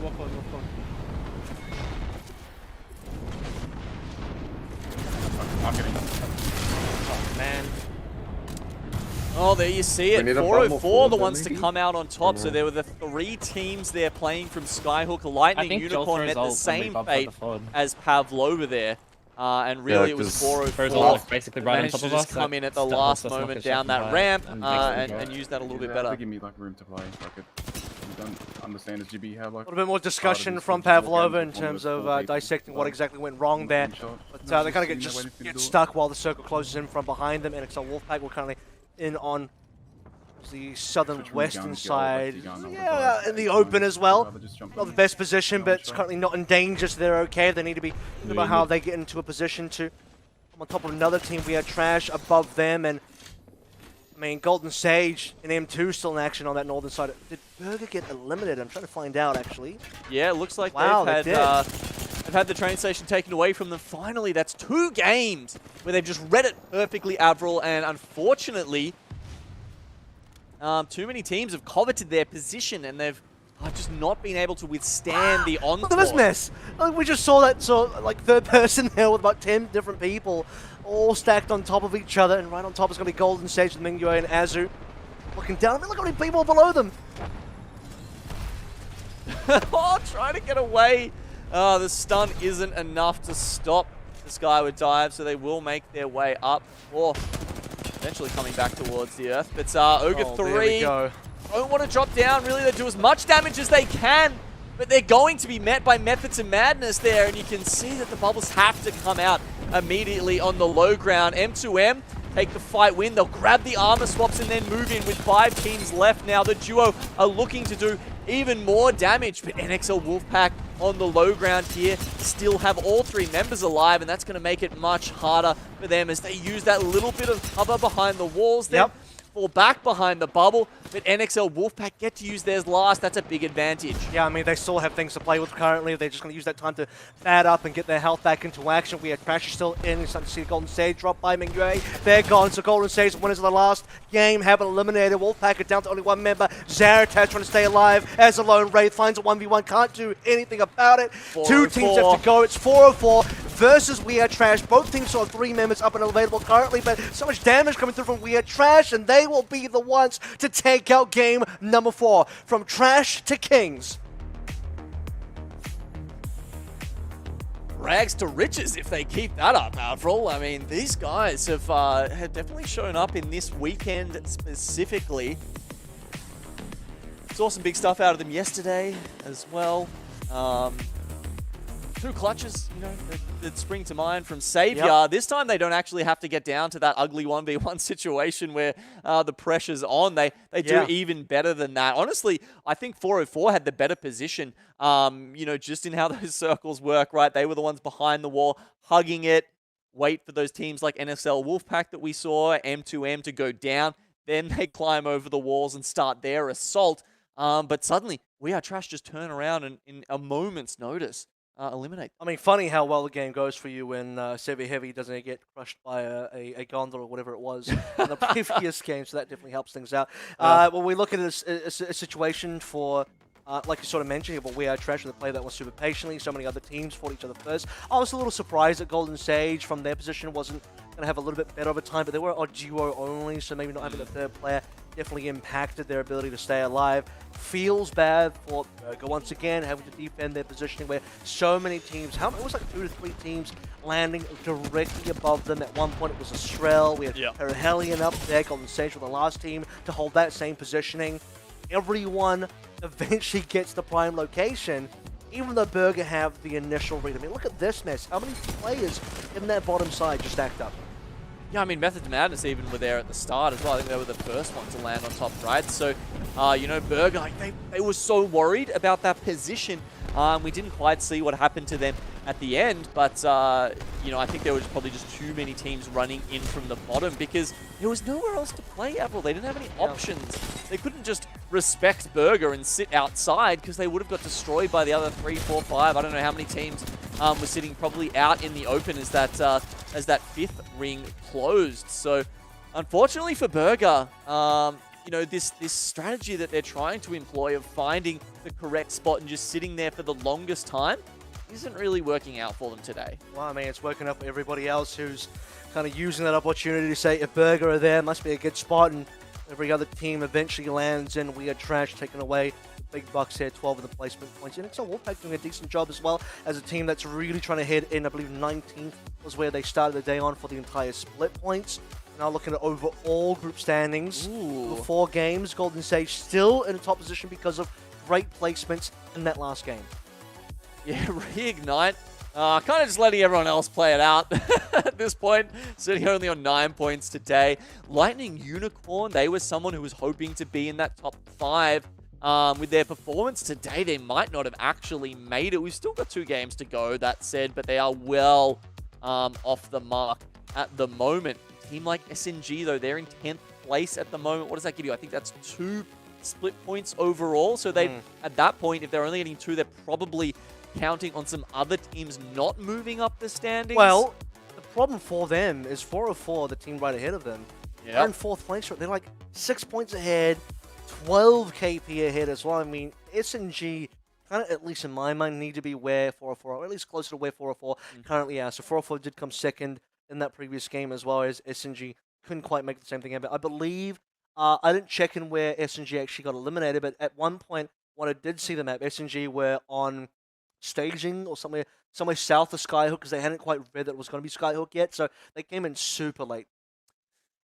Okay, well, there's 2 games left to go now, Avril. We're getting much closer to the end, to working out who's taking home the cash prizes here in APAC South, determining who the top 20 teams are that we'll be seeing in just what is it, maybe a month's time Yeah, as January. we head towards that final exciting match point day, which is honestly, so far in APAC South, always been a treat to watch. And 2 more games, like you said, to watch. So we're going to take a little bit of a break now, but when we come back, game number 5, we're coming online for APAC South here for ALGS. Then finally, game number 6 afterwards to see who else gets to be in the top position after Reignite. Don't go anywhere. We'll be back right after this.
Rags to riches, one man's trash becomes another's first place finish.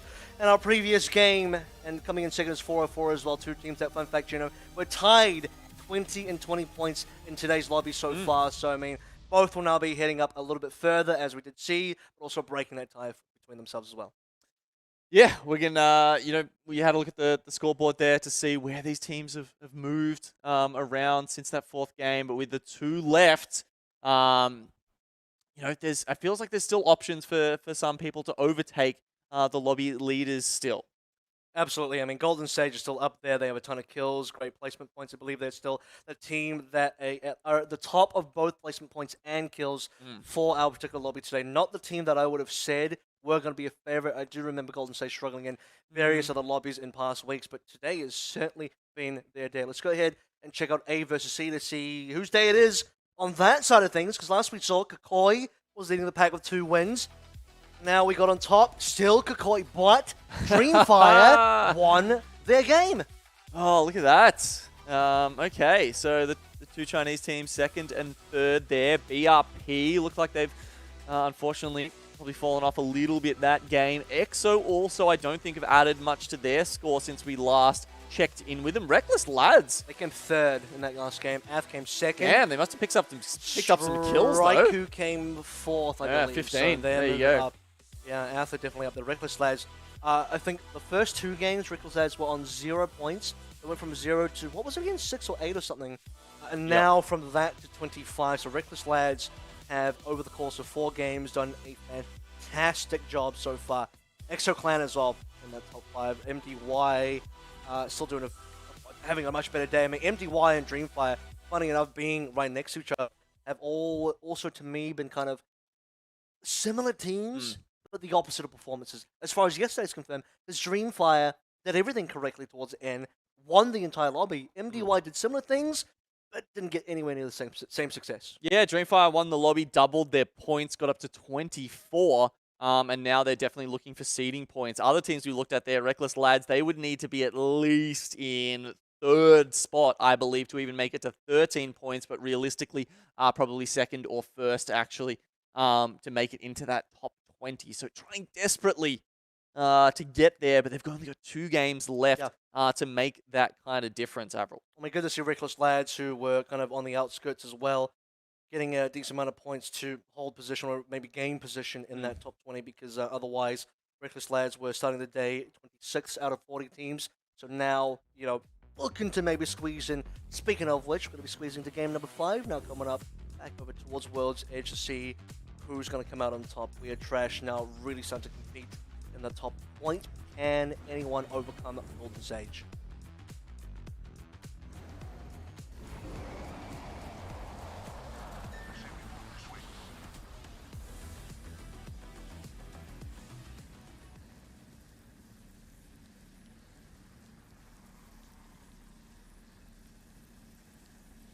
So as we've come to expect, MBT Naga, they land centrally in Thermal Station. They take the tower, and it's Perihelion on the outskirts looking for the loot and the bins around there, and potentially towards the southern edge of Thermal Station as well. You're being aimed at.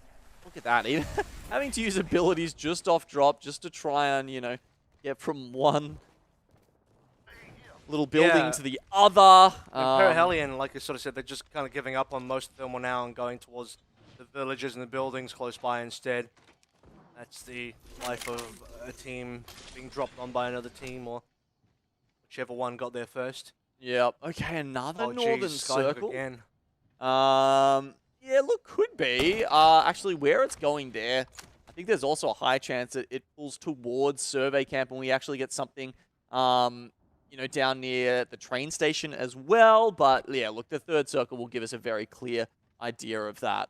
We'll see what teams want to actually risk Survey, because, I mean, we're looking at seeing DML over there already, and they could be just staying exactly where they are. They would have initial positioning in Survey, but if you flip the coin incorrectly there, it does pull towards Skyhook. They would be in trouble. So really, the correct answer is Coffee Burger. Wherever they go, that's the correct position. And let's just talk about some of the RNG in these, because we call them 50-50s, right? When teams drop at the start. And you know the MBT and Naga, because they're dropping up the top of thermal station, they can't get back off there, right? Well, I guess unless you're flame shot, you're the Valkyrie, maybe you can fly up there.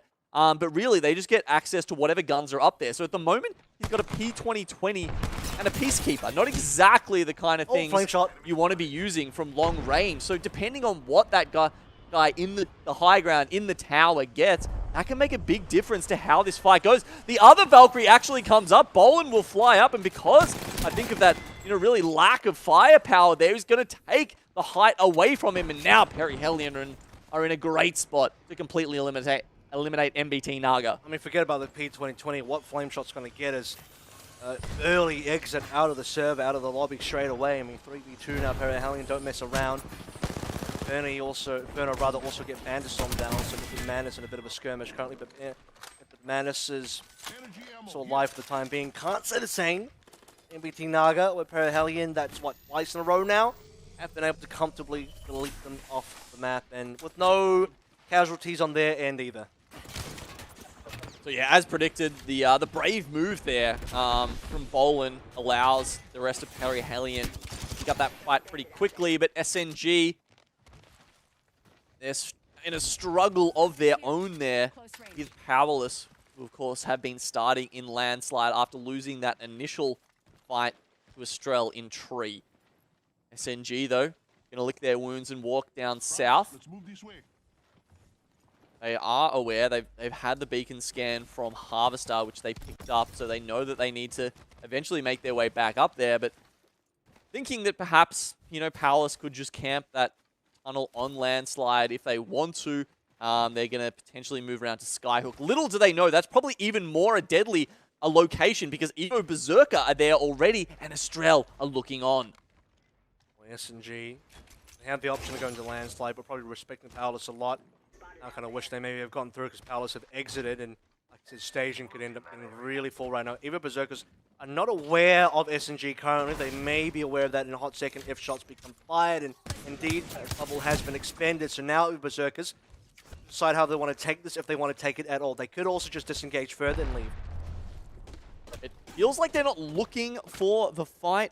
We saw the Gibraltar bubble used there, but refills, just used it too early. Just using it as kind of mobile cover, but you can see that the 3x on the triple take there is proving troublesome.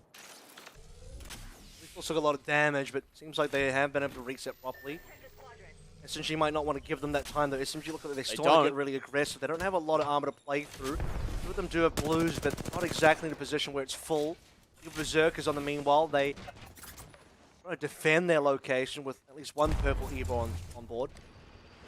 Okay, refills is down and eliminated now. So now it's just up to Ink and Wave. They could turtle in one of these buildings.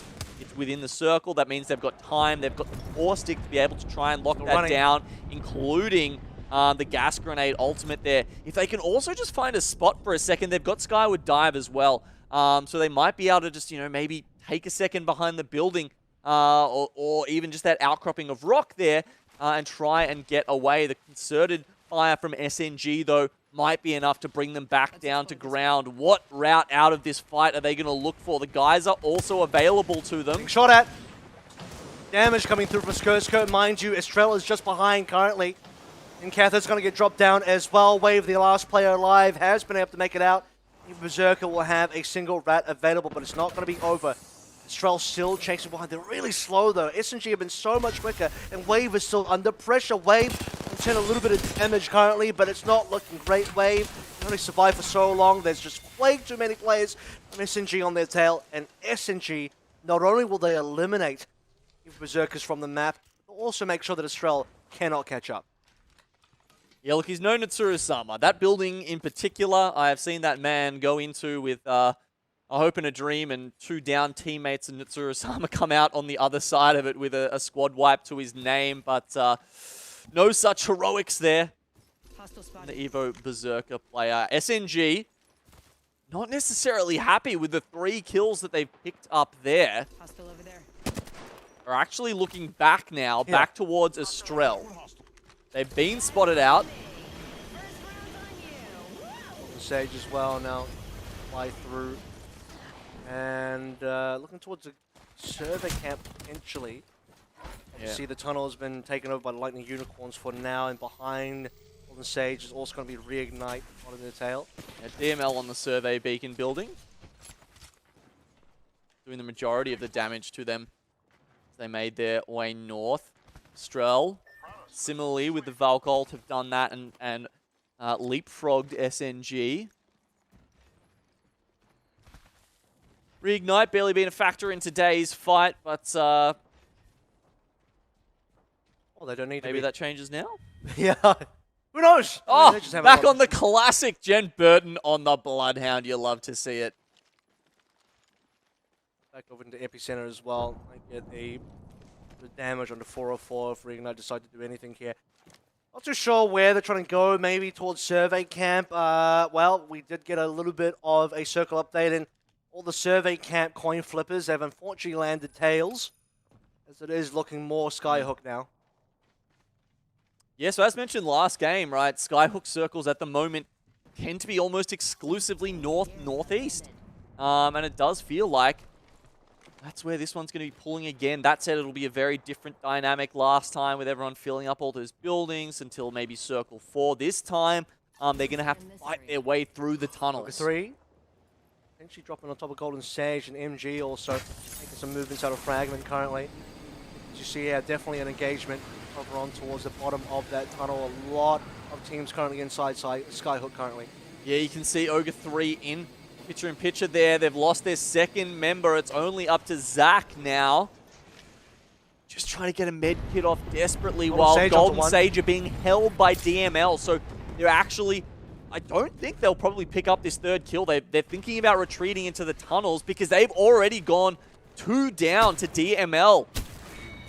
DML, the third party, now end up being the team coming on top of both of those engagements. Like Ruffle, the lone, now Rad of Ogre 3, potentially in trouble with Magic Esports coming on top, and that's exactly what is going to happen. MG Trixie's going to take down Zach Ruffle. It's another team eliminated, 18th place there for Ogre 3. Mingue, the sole survivor of Golden Sage. Bannister on the floor, but no opportunity to recover them just yet. And Magic Esports now moving into DML.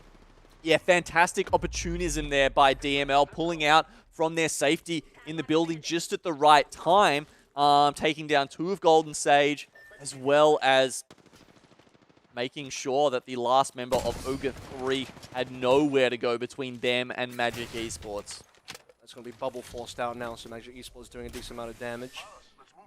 Ogre 3, that's Leaf, the Gibby player who had dropped that in order to heal down to half HP. No shields. So all these teams, by the way, that have been in a skirmish outside the tunnel, they're still going to make a move. I mean, I don't know if they realize that Circle has shifted towards Skyhook, but all this area is not great for them right now. I mean, Reignite's coming in as well. They're a little bit slow and behind, so I have to catch on what is happening over there. Meanwhile, we are Trash, very comfortable inside Skyhook. Oh, well, comfortable is maybe not the correct word because they're in the fight. They feel comfortable now. They feel better than that because they do get 2 kills. 2 downs, I should probably say. They've eliminated NXL. APAC just deleted them. What? Savior? I mean, that was a pretty comfortable 1v3 there, Avril. So I was right then. Yeah, I was correct. Yeah, you heard me correctly. I mean, one clip, pulls out the shotgun, it's all over. Damn, son. No wonder this guy's winning those clutches with skills like that. I mean, no wonder these guys are able to clean out that last game as well in first place. So if you missed it, I mean, we'll take a look at that again from Savior. Just look at these disgusting taps. Rude needs a bit of healing. There you go. Woo. Damn, son. Yeah, there it is. That was a legitimate 1v3. Well, yeah, maybe a little bit. Just a tiny bit of help from the teammates there. But honestly, it kind of felt like he didn't need it. Gets rewarded with a Kraber now. XL Wolfpack, I mean, 17th place. This is a team that really needs some placements as well. And XL Wolfpack have only barely scraped top 20. Not a great position for them now as Templex, not great. It's going to get dropped down. Ignite versus Golden Sage, where Golden Sage were down to 1. They managed to recover banners and get a resurrection of it. You have to say Reignite have more equipment here for sure. Golden Sage, yep, they've been fully eliminated. They took a fight versus Reignite. Not too sure if that was intended. Maybe they're just end up running into them. The Reignite will take the free KP. Yeah, and they get the res now. Magic Esports are actually looking for this fight, but they're not willing to go into the ring to take it.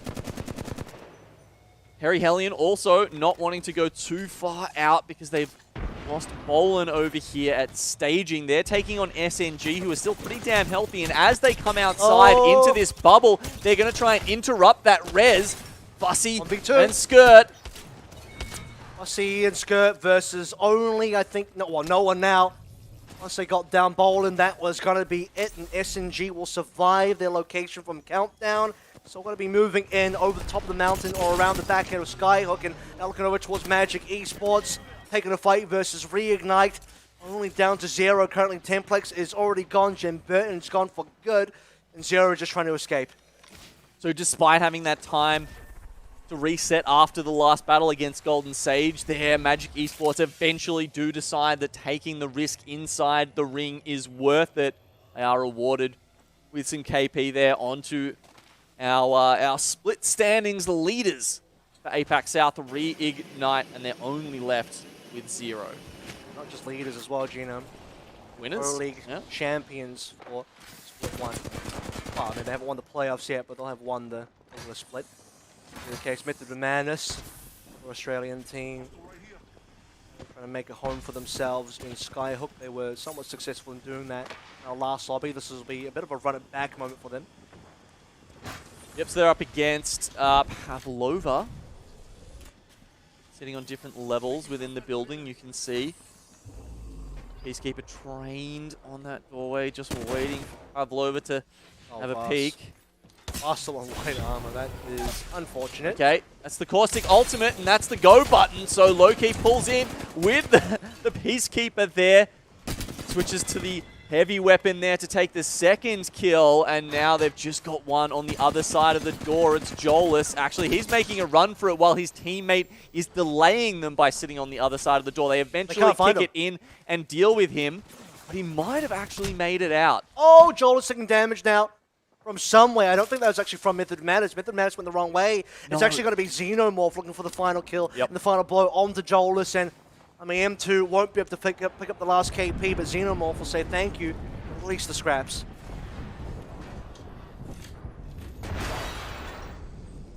Desperately hiding into the building. Something, maybe it was a Gibraltar ultimate there.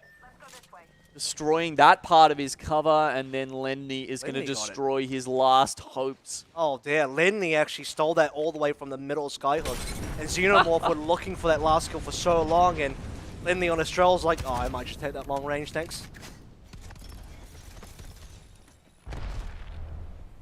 No worries, brother. I got you. Aussie finding some high ground there to avoid the arc stars, as well as finding some nice headshots there. But the Valk on Valk action, we've seen a bit of it so far this game. SNG back up to 3, but for how long? A bit longer if they have anything to say about it, because Magic Esports are down to only Trixie. Leaf is also a soul rat on DML who's trying to run away. Lightning Unicorn now trying to third party this action. Lightning Unicorn might actually get the pickup on MG entirely. That gives time for SNG to reset, and then afterwards could be SNG versus Lightning Unicorn. I mean, only 2 of the Lightning Unicorn members are up right now. We've got Lala Bang fully in recon mode with the crypto drone. Let's go into SNG's comms right now to see how they handle this. Okay. GB35 flash on me! 41 cracked Valk! I'm looking to move up and try and kill them both.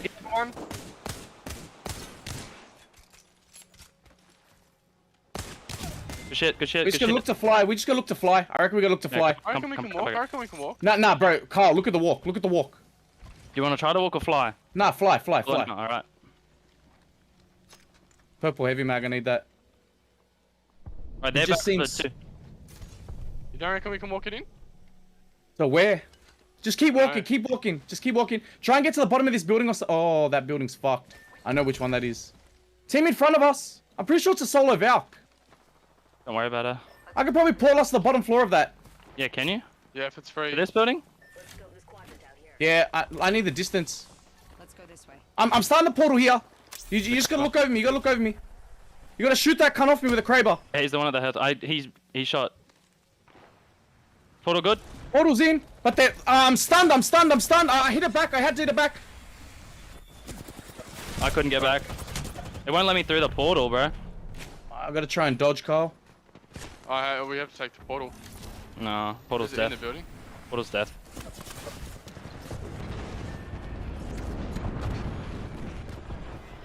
All right, now, Avril, you know, I'm not familiar with some of the language there, but, you know, you're a New Zealander. Maybe you can... Never heard it in my life. Maybe you can, you know, translate Couldn't that for tell you. us. Couldn't Okay. tell you what it means.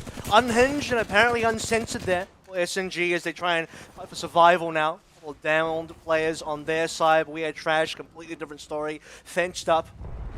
And ready to go. Xavier Heavy has been disgusting so far in this game. Not just this one, by the way.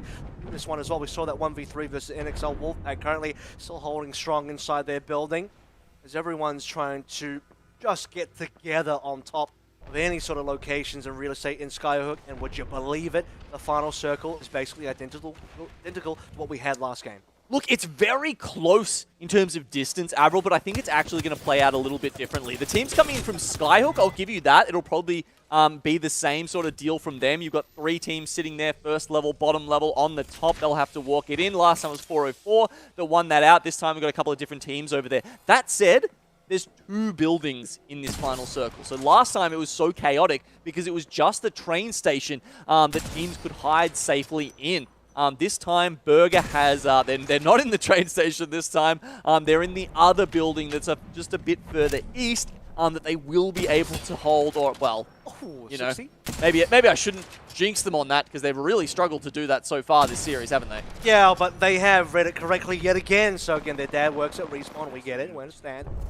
We'll be able to be in a pretty decent location for what will be the final circle. Inferno now flying through as well. We saw some damage put up by Lala Bang on Lightning Unicorn. They are playing on top of the northern side building that is also going to be potentially occupied by Inferno now, as that's their landing location as the Valkyrie is fires. Oh, we're trying to see a res on the top there, but the EMP came in and removed the bubble, and that means Inferno goes down. Team Burger will be the recipients of some of that kill, some of the kill points. Even beyond that as well, just look at these longbow shots raining so true, a crack onto another player. Burger looking far more comfortable this game than where they were previously. Look at these angles. I mean, no one can contest them, and they can see everybody else. We are Trash under fire. Are they going to be able to repeat their victory from last game? It's looking kind of dire at the moment when you've got longbows trained on them, sentinels from other angles as well. It's going to be bad news for We Are Trash. Oh, backpack though. Might be able to get Yanleys back out of there. They have to circle behind them to the back. Brunei is slowly healing up. A little bit of action coming through from the front end. Xavier Heavy, we're seeing him clutch up a flop up today. Xavier Heavy on 1 HP. This one alive for the team as well, but everybody else can see them. It's not going to happen. We Are Trash out in 7th place. Bang still able to hit some shots from the roof currently. 6 squads remaining. Trying to find out who has the best position. By the way, one of these 6 squads is still Reignite 0. The Rat from Reignite is still there. Yeah, 2 members for Powerless. 404 have the full squad up. Lightning Unicorn also down to 2. The 2 teams clustered around the train yard and the other building. And it's going to be just a battle of who comes out first. And we're probably going to see these teams fight amongst each other and then make their way into the middle. Get Lightning Unicorn here because Jack Cute's already gone. I mean, when it comes down to bubble fights, not going to have one. They need to try and do as much damage as they can beforehand. I see them make it too far without it to be available. Every other team that still has 3 up, including 404, should be in a decent position. We saw 404 come in second in our last game in a very similar circles. Let's see if they can get first now. 3 teams with all their members alive, I believe. 404, one of them. Burger, another. And then Method to Madness, the final one. The other 3 squads are missing either 1 or 2 members. Madness as well, taking quite a bit of heat. They got everybody up, but this is going to be the bubble forced in. We'll take a look at their comms as well and see what they're up to. Flying back up to the roof. Where are we dropping? Onto my gas. Yep. 2 left, close left. I'm dead. I just got stuck on someone. That didn't take too long. Unfortunate there. They tried dropping into the gas. That's sometimes it can be as protective as a bubble, but certainly not that time. Team Burger one of the other ones who had the 3 members alive, but I don't think anyone has at this point because 404 not found are also 1 down. Okay, there's the res. They've got it now. Powers have been playing around the outside. Zero might be something to play as well, maybe not, at the point being 3 squads left now. Powerless are gone. Team Burger down to only Pricey. Can you survive? How much longer is this going to take? Pricey has at least a gold armor, but just no chance to heal up at all. Pretty much 1 HP now. Taking out 2 squads remaining. Does and the Gopgaps win? Yep, it's going to be Lightning Unicorns, and they were basically a duo. Gopgaps was down, I think, to himself. He was. Only player. So Lightning Unicorn, while all that was happening, they had 2 members for quite some time, right? They dropped 1 during that fight, and then Gopgaps, he moved out just above. There was a little bit of highway that was left in the zone. The Valkyrie player, of course, he moves up there, and just from that high ground, just, you know, crouching in and out, just firing Mastiff shots from like mid-range and still hitting for the 70s, because, you know, that's just what he does, and then just waits because so many other teams, they didn't really get the clean wipes, and then the reset, by that time that he flew in, it was about a 1v1v1, something along those lines, and he's able to take the win. I mean, I feel like I've got to eat my words now because I said Lightning Unicorn and those final bubble fights weren't going to be able to do it because they don't have a bubble, they don't have a Gibby available, they have 2 members. I basically wrote them off when Lalabang went down because it was like, well, I mean, Gopgaps by himself, what can you do really? Apparently a lot. You have to play patiently, waiting for 404 and Burger to take each other out. Then like you said, when there are minimal members alive, suddenly Gopgaps comes out of nowhere, and I was ready to say, as the We Are Champions come, like, yeah, 404 have got it, and it ends up being Lightning Unicorn instead. I mean, yeah, look, you didn't see it coming, right? I mean, even I had some vision of him, you know, being on that high ground, and even then I thought just like, you know, maybe there was going to be some KP or something like that he'd come away with. Sure, he was maximizing placement points at that point, but oh man, that was the highlight of the game for me. I think Speaking actually. of KP. Yeah, damn, Savior. Wow, yeah, he keeps impressing us, doesn't he?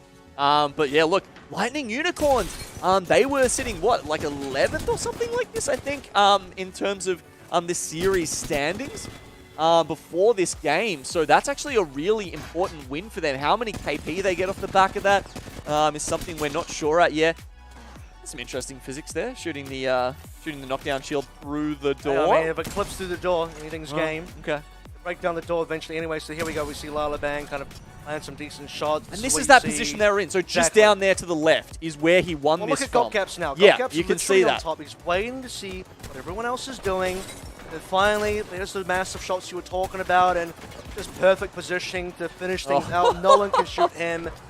And it's just done. I didn't expect that he was going to be the winner here because we were looking at it from other people's POVs, but just deletes the last player alive. I just love that, the fall down headshot to finish it off. And the purple bolt for the shotgun, honestly, being actually pretty important in the end there because you saw how quickly he was able to just chip that damage in as they were trying to fall back and use that crate as cover, but not able to in the end. I actually don't even know who came second there. So, you know, when we take a look at the place timeline, we'll figure it out. Wouldn't it be funny if it was Burger again, just, you know, 3 second places? Not in a row, I don't think, but certainly close. Oh, no, 4-4. I think 4-4 were kind of coming out on top. Pricey was the last one alive for Burger, and on 1 HP as well, so I expected Burger to come through.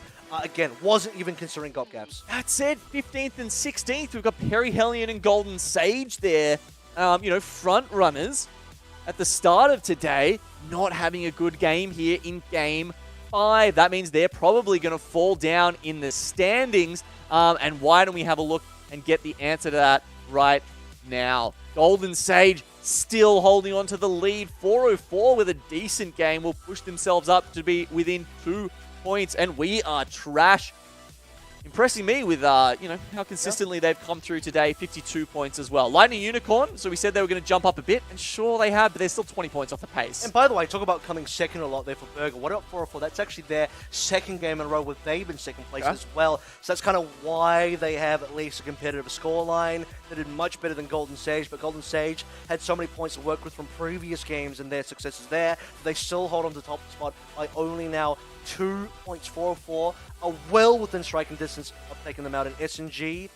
But we compared to 404 because both teams came in kind of neck and neck. 404 came in as 20th place in split standings, SNG in 21st. So only 1 split point separating those two. But 404 have been much better today compared to SNG.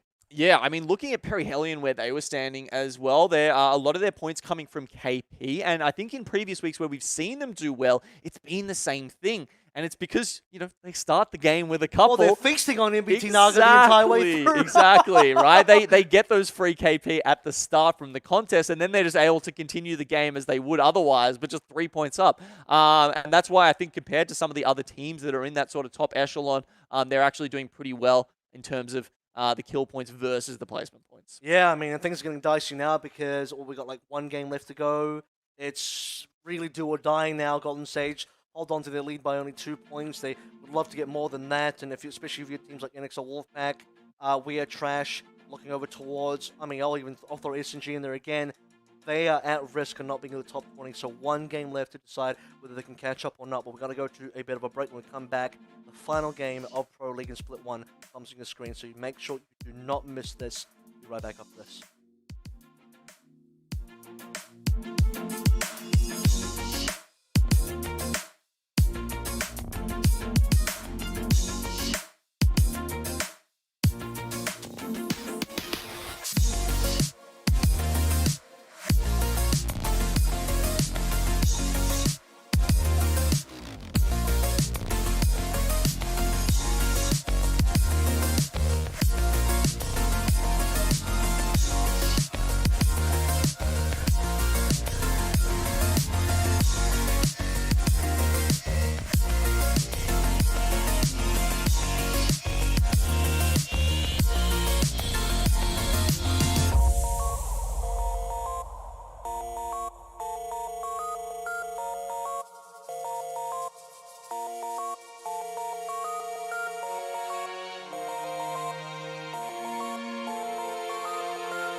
One more game to decide it all here in ALGS APAC South. We are in the final day of Pro League or Split 1 before we head into playoffs. And to get to playoffs, Genome, you have to be in the top 20, and the door is closing fast on many teams.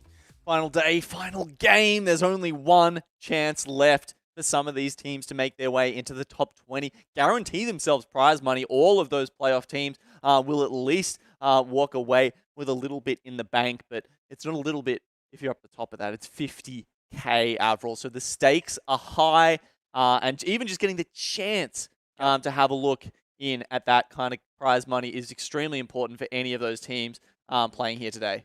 We know Golden Sage so far in our lobby has been the top dog as far as points goes. Let's go ahead and take a look at A versus C again. Akakoi still on top, has another team caught up just yet. Big questions over there in lobby number 2. So, without further ado, Exo Clan have taken it out because they actually won the last game. Dreamfire with a big performance as well, now 1 point ahead of Kakoi. And Reckless Lads catching up big time as they had a top 3 placing. Damn, Reckless Lads pulling up. We said they really needed, what was it, like maybe top 2 to pull through or something like that. So they've given themselves the chance with one game left to go here. But Dreamfire and Exo, two of our best performing teams overall. No surprise to see them up there. They're not just pushing for, to win. They're pushing for those seeding points, and that's exactly what we expect of those guys. Well, we see Ath still in the top 10 there. Strike Crew outside of the top 10. Primus Commando, I believe, is on 11th, so they're catching up. They got 3rd place. Yeah. Back over towards our lobby, though. Let's take a look at some stats over here. Top kills, I believe. So we're about to see highlighting a specific player here. So it's going to be Xavier Heavier from Weird Track versus Barrel from 404 Not Found. Obviously, we saw some huge plays from Xavier Heavier, especially in the last game. Yeah, it doesn't need the biggest damage in the lobby, does he? Because if you can take them out in 3 clips, essentially, like he did there, you're not going to end up with massive damage stats, but you are going to end up with massive kill stats, and that's what we're seeing on Xavier's side. I believe he is the only Watson player we've seen. Yeah, he is. Come out. I'd have to double check the stats, but obviously that's only changed since the last patch and since that sort of the Season 11 reworks of Watson. I wonder if he's got the heirloom yet. I mean, well, that actually that that might be with it. That might be the other thing coming out with the next patch. Well, let's take a look at our next stat as well. We actually do have another one show on screen. Well, our standings rather. So our Genome, you want to take a look at this one? Golden Stage 2 points ahead. Yeah, so just to remind everybody, Golden Sage need a big game here. They're on top at the moment, but 404, We Are Trash, Teamburger, and Perry Hellion just behind it. I think they're the 5 teams that we will be focusing on most in this game, because Perry Hellion, as well as Golden Sage, were below the cutoff, and they need to have a big final game here and get ahead. Absolutely. Like you said, final game, 1 left to go. World's Edge is going to hold the stage for the rest of our Pro League, which is just this final one. It all comes down to this. It really does before we get into playoffs. Final chance to put everything on the table here in APAC South. Let's see what the team's got as we head back over towards World's Edge. Kick things off now. And one thing I'm going to mention straight away, Genome. I'm 99% sure about this, but MBT Naga, I believe, are only playing with 2 players. And are they gone straight away? Like, yeah, no. They went to the Dome. By gone, I meant they've gone away from Thermal Station. But still only playing as a duo. They've lost one here. Yeah, look, apparently they're fed up. They've had enough. As you said, yeah, look, only 2 players. So as a result, they know that the chances of them taking down Perry Hellion almost nil at that point. So has the Dome been available the whole time? Just vibing. Okie dokie. Just vibing. Well then. That's Dodge from DML there, so who knows? Actually, wait, are they in the zone? Yeah, they're in the zone. You never know. You never know. Maybe, maybe they'll pull off the Primus Commander strat. Maybe no one will notice them. They're not moving. Seems some funny ones where your teammate kind of tries to push you along, but no one else from DML is actually there. So. No, they're up at Survey Camp, and Dodge, for whatever reason, is unfortunately... 2 duos then. Maybe he'd already pressed like the button to split off. Oh, okay, early fight here. DML, unfortunately, without that 3rd member, are getting zerged on by Inferno. And as we can see, Dodge can't do anything about it because he is a long way away. About this? Inferno have no clue. They're currently looking for Dodge. Like, all right, where's this last guy? Where's the Valk player on the team? Little do they know. He's nowhere to be found. Oh, man.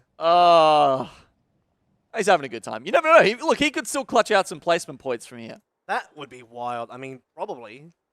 Wouldn't it be interesting I mean, if like they're not going to be the first squad eliminated? Or they might be, but it's not looking that way for now. Another squad could go down, and Yeah. TML could get 19th there. Xenomorph could walk past them, the guys who Also, who do start at launch side, but I think he might even be in the third zone actually. Leaf is already Look at that! Look at that! He's right on the edge that he might actually be in. Leaf is already disconnected, by the way. I mean, The third they zone. know it's over, but it's just, I don't know, it's a little funny for me. So, as you sort of said, Zone is up currently. I think Dodge is within that one, so that's just a little bit of a funny subplot we'll keep hold of for now. We talked about S&G earlier. They start directly inside the zone because they have a Harvester start, but a lot of teams now invading Harvester. So they'll Yeah. contend with very soon. It's going to be either Berserkers plus Lightning Unicorns, Reignite, and then also Golden Sage if they come back. We can see why. I mean, I don't think that's going to pull Lava Siphon. I think most teams are agreeing with me there. Definitely taking up those positions within Harvester and not then moving further. Lava Siphon pretty much completely bereft of teams right now, apart from just one pulling through Xenomorph. And I don't think they've spotted Dodge. No, so they made their way past. Dodge is safe for now. Don't worry, guys. Xenomorph is more interested in just securing Lava Siphon. And I'm not kidding. I think really DML could get 19th there. I mean, who knows? Probably wouldn't really help them. It won't give them any more, any additional points to climb anywhere, but it'll just be... Who knew ALGS was so easy, Admiral? I mean, that's like the third player now. Like, you just stand still and no one sees you. It's happened too many times to be coincidence. Oh. Xenomorph? Yeah, Xenomorph, they've fully, they've gone past him. I don't think anyone is probably going to spot him. Actually, they're more interested in Estrel now, so Genius took a bit of damage there via the charged rifle. Yeah, teams definitely fighting in Harvester, or at least they will start to very soon. Yeah, Evo Berserker going up against NXL Wolfpack.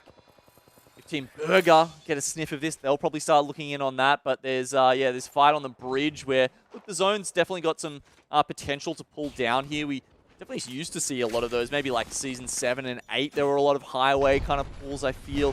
Of course, that was back when we had Sorting Factory in the mix. Now it's Lava Siphon. It does seem to have changed things up a little bit. Some excellent damage coming through. Actually, Team Burger might be in trouble. Sharky being brought down to very critical HP. Down and out so far. Powerless on the back. Also doesn't have much to work through here. MT, the only healthy player. And like you said, Powerless on one side and NXL Wolfpack on the other end. Burger, they are the meat patty, and there's two buns closing in. They went up against NXL Wolfpack. They thought they were probably okay, and then they take a little bit too much damage and realize that the team that wasn't behind them is now also a threat. NXL Wolfpack, they're being held off by the gas at the moment. Burger's gone. And then, yeah, they just use the EMP and completely push them out. So two things here. One, Burger just finished the 20th in our final game of Pro League. And two, DML come 19th. That times. Because Dodge is still alive. Yeah, they're not 19th. They could be even higher. You That's never true. know, Avril. I did say... How dare you? I did say DML were going to get at least 19th. How dare you count them out? But look, yeah, that's massive. Team Burger, they were sitting in, what was that? I think it was 5th spot. And now they're not going to move up any further. That means they get 4 points at most. And look, teams like EXO, if in the other lobby, if EXO can actually take out the win, because they were up the top there, they could get 12 points and leapfrog Burger. Now in a situation as well where, okay, Powerless, they play that sort of area. They don't actually push any further forward because then it's all back there waiting for them.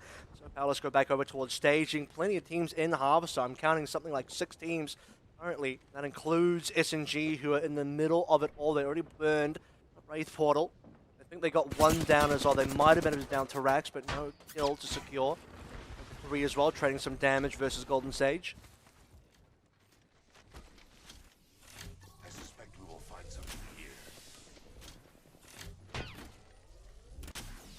You do tend to see some sort of tug-of-wars go on in these very small openings between Harvester and Lava Siphon. Golden Sage currently on the other end of the rope to Ogre 3. Oh, look at that. Ooh, Ogre 3 in a lot of trouble. Golden Sage, a little bit of assistance from Draga, who actually gets the down onto Zakharov, putting Ogre 3 in a really tough spot right now. Ogre 3 fighting for survival.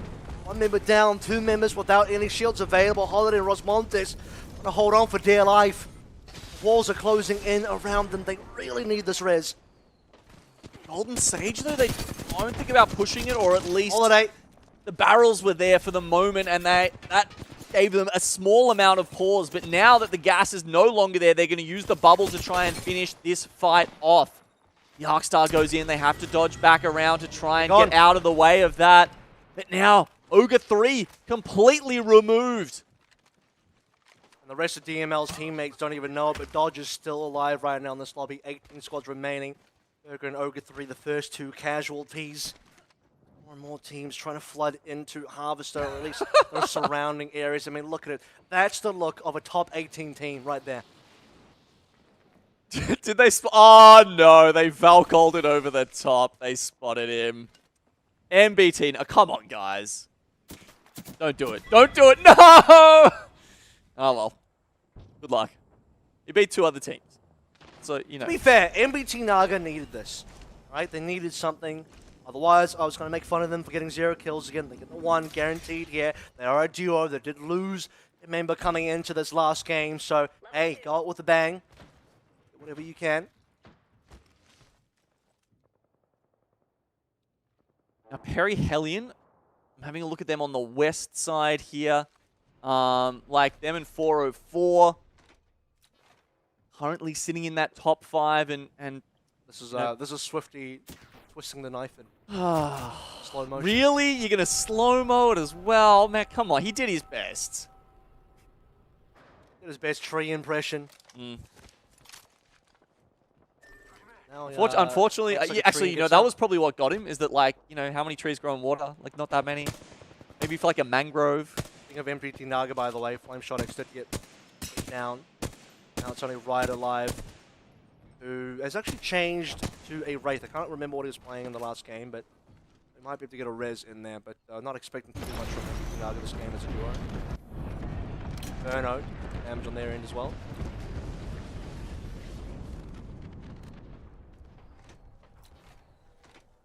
So again, we've got Perry Hellion on this west flank here. And they're really looking for other teams coming in. They're going to be sorely disappointed because everyone's already rotated into the circle, essentially. And that's where all the action is, like with Inferno just here. Running into Lightning Unicorn, who would need to really turn around at this stage in time. Magic Esports, by the way. I believe that is going to be the elimination on the MBT Naga. Nothing really to write home about. Really what we're interested in now is if Lightning Unicorn can defend their positioning against Inferno Esports. Seems okay for now. Magic Esports still just kind of hanging out in the south.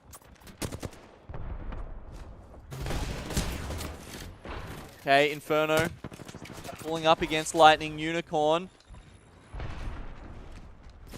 The rubber band, they pull back a little bit, but then they snap and come back against Inferno. It's going to be one. And eliminate one of the players, but Retech and Smotgrid have moved outside and is still alive and healthy. Retech actually are they though? Because Smotgrid. Well, yeah, he's not for the moment. Retech is trying to hide in the lava river and has used the little updraft there to find his way out of this one. It's going to end up being a Gibby Rat for the time being, as well as Lightning Unicorn easily hold on to the positioning. They barely even take damage. Purple Evos now for the entire squad. They're well equipped. Caps a little bit more of a lick. Nothing to really be concerned about for now. Retake just trying to do his best on the other hand as Inferno's last surviving member. Some good shots from Skirt on his wingman. Retake has actually gone to Tarak, so there we go. I believe that's Pavlova cleaning up the last member. 15 squads left alive. Ones of note. Definitely Perry Hellion towards the west. We are trash. They like playing the western side of Harvester. And they're doing that at the moment. Actually is... Yeah, they've got their fences set up over there. Getting an overview here of Powerless, NXL Wolfpack just to the north. Been sort of Powerless NXL Wolfpack in this Cold War for some time, and they were both had enemy of my enemy in terms of Burger, the takedown in the middle. Once that's gone, they've been looking at each other. So circle has been revealed now to be kind of south end of Harvester, I might say. I think Powerless, we nearly saw them fly out with the Valkyrie, but that got cancelled. So as you can see, Rig in a perfect position right now. It won't be a highway circle, definitely around the Harvester. I mean, one of the best highlights I think we've actually seen of old mate Jen Burton was in pretty much a circle like this. Back in the days where he was on the Bloodhound. He switched back over, back on the Valk for this game, unlike we saw him in Game 5. Hellion now on the outskirts. Similar situation to Powerless, just looking for a way in, or at least looking to hold the position to play as much edge as possible. The news for teams like Hellion and Powerless is there's nothing else around them. There's no teams coming from behind. They are fully safe from that end. Kraber on board for 0. And being taunted by really? Who is that? Come on. Come on, pull the trigger. Do it, 0. I want to see the headshot. It's, yeah, it's Xenomorph. That was Mackie. Mackie saying, just take the shot, mate. Was Zero's looking through the glass, though, wasn't he? So you couldn't actually shot unless I'm mistaken. Yeah, you might be right there. Anyway, yeah, here's Mackey's now with his charged rifle. They're just both crouching at each other. Acknowledging it's a bit of a wave from the other side of the border.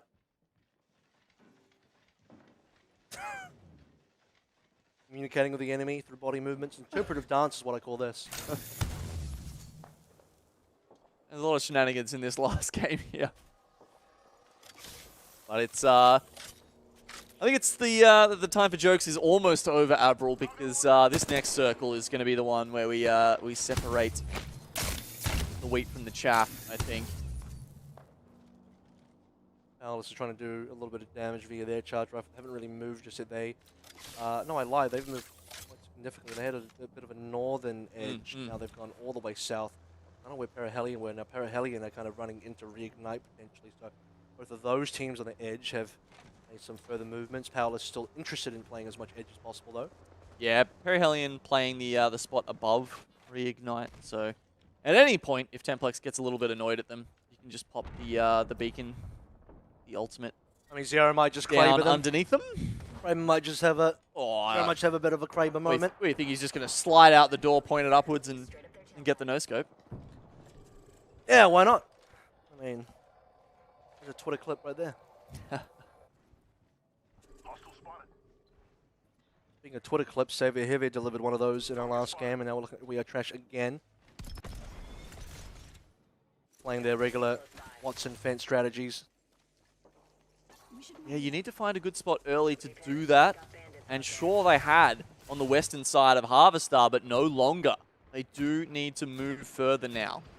And they're going to be outside. I don't think they're going to actually be able to find their way inside from here because SNG is sort of up the top end. You can see Reignite down the bottom there. If you go up that ramp a little bit, that's where you'll run into SNG. Not really any playable spots inside unless they force their way in there. All those Northern Harvester teams have to start moving south eventually.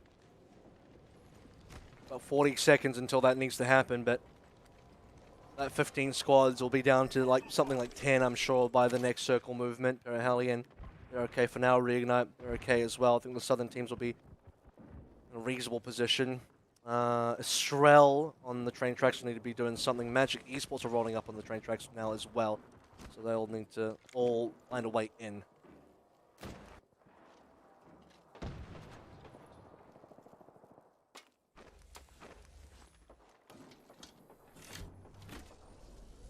Well, if they can use their bubble at opportune times here, Perihelion are in a great spot to confirm at least, you know, maybe a top 3, top 5 kind of position. I'm sure there'll be teams Valk-ulting on them. It's like 3 teams Valk-ulting right now, yeah. Lightning Unicorn, they're thinking about it. They'll probably end up somewhere down near either We Are Trash or Powerless, who are occupying the places around the Lava River. They actually have to go into the river themselves. Powerless definitely in a bit of a scuffle currently. Lightning Unicorn already dropped the bubble. That's that Lava River you're talking about that was gone now. Lightning Unicorns are so exposed. Lala Bang, what's going on here? Taking all sorts of damage. Jack Cute as well. And it might just be down to one player pretty soon. Jack Q currently still alive, as well as Lala Bang, but not for too long. Lightning Unicorns, they need a better placement than this. Certainly, they can't be a team going on the 15th. Well, they had to use their bubble as soon as they landed with that Valk ult, and of course, as soon as that goes down, the teams right next to them are just landing Gibraltar ultimates on their head. They've got nowhere to run, nowhere to hide. Accepted knockdown shield, apparently. Luckily for them, there's enough other teams around them fighting that they kind of forget about them for a second, and they might actually have time to get back into this. Looks like even Berserkers might get eliminated here as well. NXL Zaratas got knocked. Still 15 squads available. I think Zero hit a couple of shots on this Kraber. Still 11 to go. Still looking pretty good. Oh, barely misses that one. And now finally 2 squads get taken out. So I do believe even Berserker are gone. And 2 could be in trouble. Low key, very low HP. They're currently on the outside. Looking for a way in. He's gone, or at least downed. Thunderstorm and Knight still up. Your bubble res here. 4 seconds, a little bit quicker than you'd get it outside the bubble, just allows that tiny bit of time for Method to Madness to try and make Stopgap's gone, by the way. better way out of this situation. Yep. Lightning Unicorn couldn't survive that pressure. They're actually completely gone now. Powerless and Estrel right on top of them. I think Powerless went down to finish them off. Lala Bang is still available, is still alive as a solo at the moment, so that's still a rat. There wasn't too many of those. Yanli's damage. Zabby's gone. Sands, it might be NXL Wolfpack down first. I'm just seeing so many players gone. Yep, there it is. NXL Wolfpack gone in 13th place. Yeah, Trash still looking pretty decent. Looks like SNG added a lot of damage into this, so decent AP coming through. That is going to be Lala Bang, finally deleted by Rudine, who now has to himself get out of action. We are Trash now. They have to push through Powerless. They were the ones who eliminated Lightning Unicorn. Skirt. Taken down by the Kraber of Zero. SNG are doing a lot. I mean, look at this. SNG have managed to get a decent amount of kills in everybody. We are Trash are gone. Estrel in a better spot in the circle will finish them off. Reignite. They're trying to hold desperately onto that situation underneath. Now that their backs are covered by the ring, they are able to grab the res. Perry Hellion, how have they done in all of this? They've managed to actually maintain their position on the top. They're doing heaps of damage with grenades to someone outside, but yet another team is just going to run on top of Reignite before they can barely get their feet under them. I mean, Bolden actually gets Mingyue down as well into GS, so there's just action happening all over the place. The only team that's not in the fight is Estrel, and that might change in a hot second as they're trying to come into where Reignite and Perihelion currently are. Jim Burden holding on for dear life to Rax to get taken down, so Pavlova not having a great day. Reignite having a much better one. Look at this angle, the flank is beautiful! Oh, Jim Burton on Reignite just completely decimate Pavlova. The flank's good enough to take out the two of them while they cower, scared by the Kraber on the back of Zero there. The final circle will start moving in now. Perry Hellion at this point have managed to hold their high ground, but they've only got 1 kill so far with 15 people left in the lobby. They probably want to grab a lot of these last kills. I know they've been doing damage, but they need the KP to go with it. Finally, a knock onto Azu with the wingman. Come on, Perry Hellion. If they want to move up those rankings, this needs to be a big end game for them. Yeah, they're getting EMP'd here as well. They're a lot of damage. Need to take a bit of a breather moment to get the South back in. G-Pie is still available for Golden Stage, but his last one remaining. Not expecting too much here. As a reminder, Golden Stage are leading the pack only by 2 points in this entire lobby so far. They need to be able to get a decent placement here. Maybe some more kills. Estrel has been deleted by Reignite, so Reignite looking like they'll be the kill leaders 100%. Golden Stage gone. They have been taken out. Estrel barely holding on. Reignite still happy down the bottom, as well as Perry Hellion being happy up the top. That headshot from Zero. Yeah, I have to feel that one in the morning. If you shoot 3 squads remaining now. I'm looking over towards Rig. Looking at Xenomorph as well. Kill on Noob's the only one. It will be Perihelion versus Reignite. The 2 squads with the best positioning so far. 1 on top, 1 on bottom. That is going to be it. Kill on a Noob has been defeated, and both squads looking healthy for the final battle. 3v3. Which team will decide to get out of the building first? Perry Hellion have the high ground. They're going to be looking down on them. Headshots will come in thick and fast as soon as Rig poke their heads out, but they've definitely played long enough here to have the bubble. The bubble goes first, though. It's up to Perry Hellion when they engage on this. The wingman shots from Jen Burton, a couple of headshots followed up is too much, and Perry Hellion will go in second place. Is that going to be enough to push them up? Will that be enough to find them a berth in that top 20, Avril? And it's going to be Reignite once again. Heroics coming through, massive shots from Zero. Jim burned the flanks as well. Templex holding on to his life. And Reignite, they'd already won Pro League. They'd already won the regular split. First seed going to playoffs. But they're going to cap out our entire split here with another gold medal on board. With another W on the way as well. The fact that they won our final game of Pro League, I mean, you couldn't write it any better. Perry Hellion as well. Great final effort for them. But I did see that they'd burned their bubble slightly earlier on the high ground, knowing that we weren't going to have that for the final fight. And it ended up being that Reignite, well, they play stairs, wait for Perry Hellion to drop down. Decent shots. I believe they got a knock almost immediately, turned into a 3v2, and the rest is history. Yeah, they played down in that bubble, right? I think they just waited for Perry Hellion to drop off the high ground. As soon as they're mid-air, that's when they strike, come out like Cobras, just bam, grab one in the air, as you say, and then from there, wingman shots from Jen Burton really showing why he is the scariest player on the entire server. So a fitting way to finish off our final series here with Reignite taking out the win. Confirming, I mean, it was already confirmed, but, you know, just to put the cherry on top, really, Reignite will take that final victory. And, yeah, look, now we just have to wait for those scoreboards to come up, Avril, and I'm really excited to see what this means for those final teams. We are trash. They had a decent game there. They got quite a few kills. Didn't place necessarily that well. But then they're fighting with teams like Perry Hellion in that top 5 desperately to try and grab those points and move further up the leaderboard. So a little bit of antics to start things out with. Obviously 2 duos on board.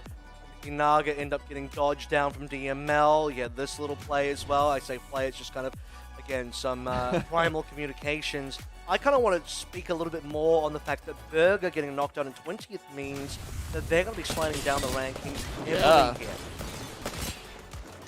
You're absolutely right. And I think the big question there is, have EXO done enough in the other lobby, right? I mean, obviously we haven't been able to see that ourselves. Give me that one in slow motion. Jesus. Oh, love it. I felt that one live. And, you know. But yeah, EXO Avril. You know, are they going to have done enough? Will they get second place? Considering how well they were doing at the end of Game 5, honestly, I think that's kind of likely right now. There you go. There was that first swathe of damage there onto Fenderleys that really opened this one up for Reignite. Why don't we just have a look at the placement timeline for this last game? That might give us some cues to how the final standings will be. As you said, 8 minutes in, Burgos are going to be so unhappy about that. The other teams we were looking at, 404 go out in 8. Golden Sage did pick up a 5th. I think Unicorn in 12 is also not fantastic, but they are attempting to get above Sudoraiku and Ath currently, who both have also struggled today, so maybe Lightning Unicorns can still do that. They came into this game 6th in this particular lobby, B versus D, 12th place, so you want to see better than that. We are trash. I think that you sort of mentioned they've been kind of on the rise. They were coming in 3rd from our last lobby. Golden Sage were 1st. It's possible Golden Sage still hold on to that 1st, somewhat depending on how many KP they get. Reignite with that final play they got. I wonder how much KP, because that could have been a huge game for Reignite. It could shake up some things. Definitely not enough for Reignite to steal away the top positions of the lobby today, but it'll push some other teams down. No, it wouldn't, right? But, I mean, remember how many teams were pushing into them there while they were underneath in that southern part of Harvester? So they definitely would have cleaned up, I think, 1, maybe even 2 teams there fully. So maybe something like 10 KP there in that last game. Why don't we have a look at the scores and see where they ended up as of today? The reveal here, Golden Sage by 1 point will overtake, maintain and defend their position over 4. That's going to be 12 points for Golden Sage, and boy, Does that help them out a lot? They Where started were at they? 7. Yep, they're at 19 now, which I think is 100% safe in that top 20. I'm going to be, I don't know, the baseball ref. I'm going to wave my arm and say safe. Just sliding in to that top 20. Oh, man. Well done by Golden Sage. 36 kills off the back, but it was a solid effort by them today. I mean, overall, it wasn't a massive lobby, right? Like a 65 total to win the lobby is actually on the lowest side of things. And, you know, with teams like Reignite, Burger, Lightning, Unicorn sitting from 5th to 7th, that's actually not that surprising because the big teams who really can turn it on don't do so today. And go a little bit further down. Now, what does this mean, Admiral? You're looking at the points. What does this mean potentially for, say, Perry Hellion or We Are Trash? I'm actually looking at 404 first because I think the biggest winners up today get 9 points to put them at 22, which would have them, I would suppose, below PK, just barely below PK. I don't think it will get them in the top 10, but they should just be barely Definitely out of the top safe. 10. Yeah, but who are the other teams you're talking about as well? Perry Hellion. Yeah, Parahellion started on 4 points today, so... and they finished in, what was that, 4th? We'll figure it out. I don't know. But Parahellion, yeah, that's going to be a question mark for me. That's going to be a question mark for me because 4 points to get in the top 20. Man, what do you think top 20 will be? What's the threshold? 13 points? Probably something like 14 points, 14? I reckon. No, they won't have enough then. They needed to come in... Where first 4 or 4 were. I think they need to be second, first or second, yeah. So possibly Parahellion do miss out, I think.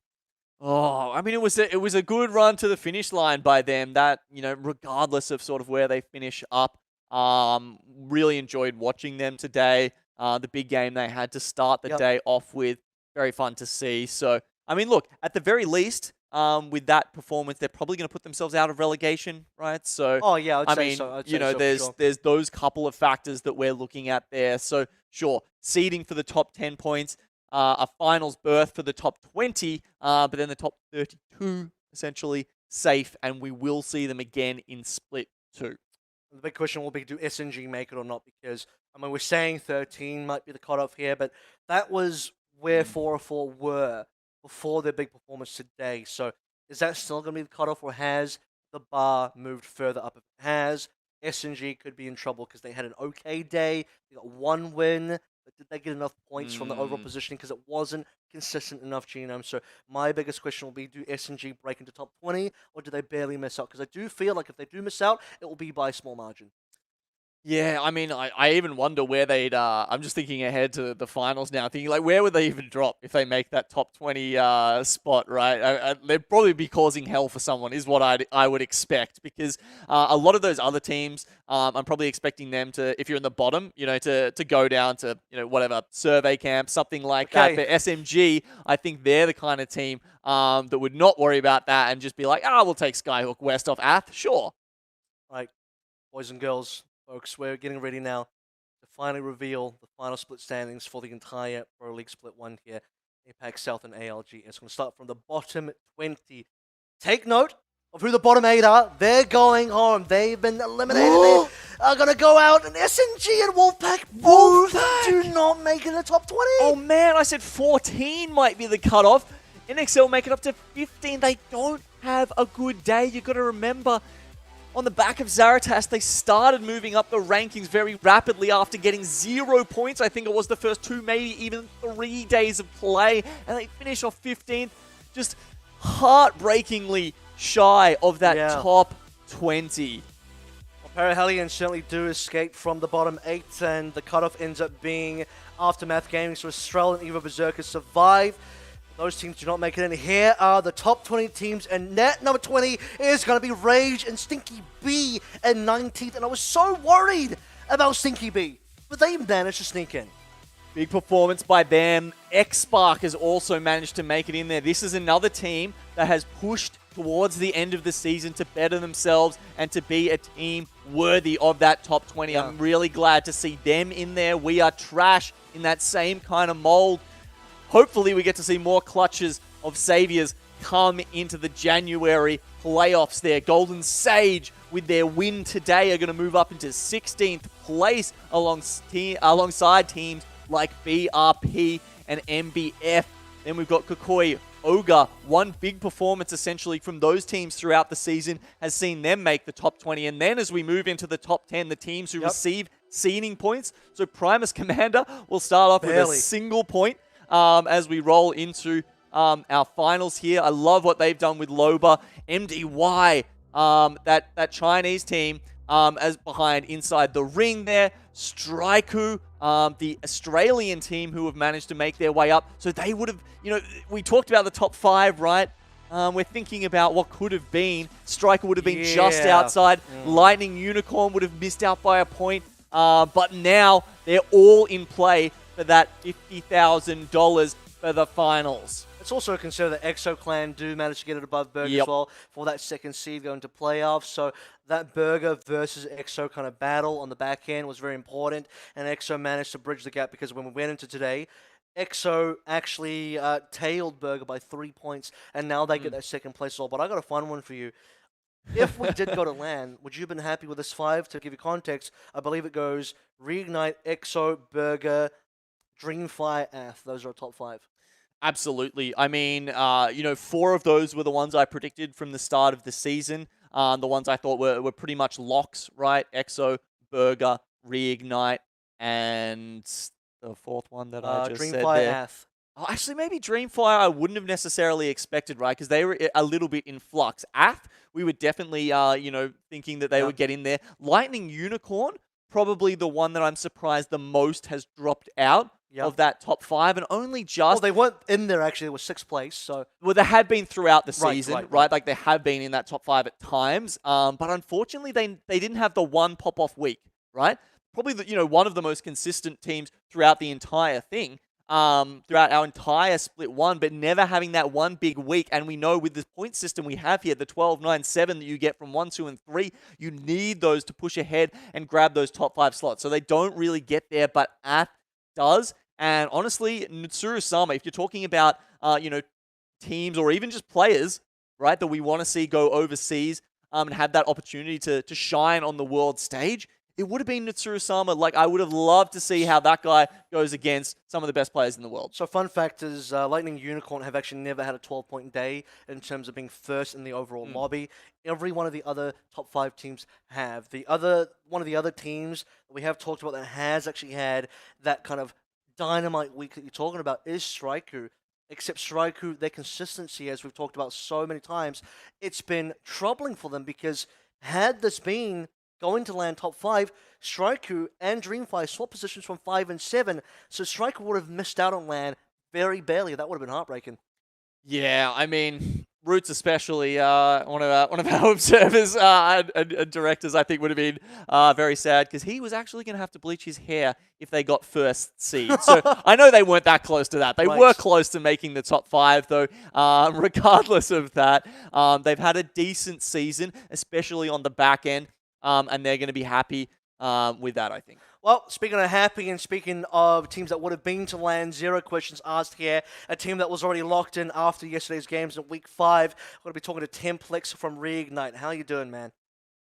I'm good. Feeling good. We just won the Pro League, so. You did. You actually won it yesterday. So my first question to you is what were you even? Did you celebrate yesterday? Did you know you won yesterday? I mean, what were your thoughts after yesterday? It kind of bittersweet. I don't know. Like it gave us no motivation to play today because we know like it doesn't matter how bad we do today. Literally get 0 points and still won the Pro League. Yeah, man, we did see you guys change up your compositions today, right? Was that because you just thought, hey, we'll try something a little bit different? Was that thinking there could be a meta shift, thinking, you want to just try things out while the stakes aren't too high for you? Or was it just a little bit more of a fun exercise? Limit testing. I mean, we did take it serious, but I mean, like to see how would we run out of com and how well would we do. But yeah, that's the thought process behind it. You still won the last game of today, so I think you guys finished Pro League with a cherry on top, as we described in the cast over here, so well done. I kind of wanted to ask you about your season overall, because you were obviously the most successful team over the course of the season. You, I think, had the record for the highest points for an entire week. What was it? 117. 117. You had 3 out of 6 weeks that you actually won the entire lobby. You'd be happy with your season, but how do you feel overall? Did everything go as expected? Props to my teammates, obviously, like Zero been making a solid calls, Genburn being, one of the best fragger in the region, always have been. Yeah, I mean, our team performed insanely well throughout the Pro League, and yeah, I'm pretty happy with our team. Like I was looking forward to the LAN so much. We were so motivated. We grind like 8 hours a day, every day, grinding in and out as a team, and it's sad to not be able to participate on LAN, which is understandable because of coronas. Yeah, I mean, you guys, we would have loved to see you on the world stage, right? I think you would have done fantastically there. Why not? Like hypothetically, I'm sure you guys have been studying a lot of those teams. How do you think your style would have gone up against the teams from those other regions had you met them? And, who knows, could in the future. Yep, for sure. How do you think you'd match up against, some of the NA and EU teams? I think we can match any top teams on the world stage.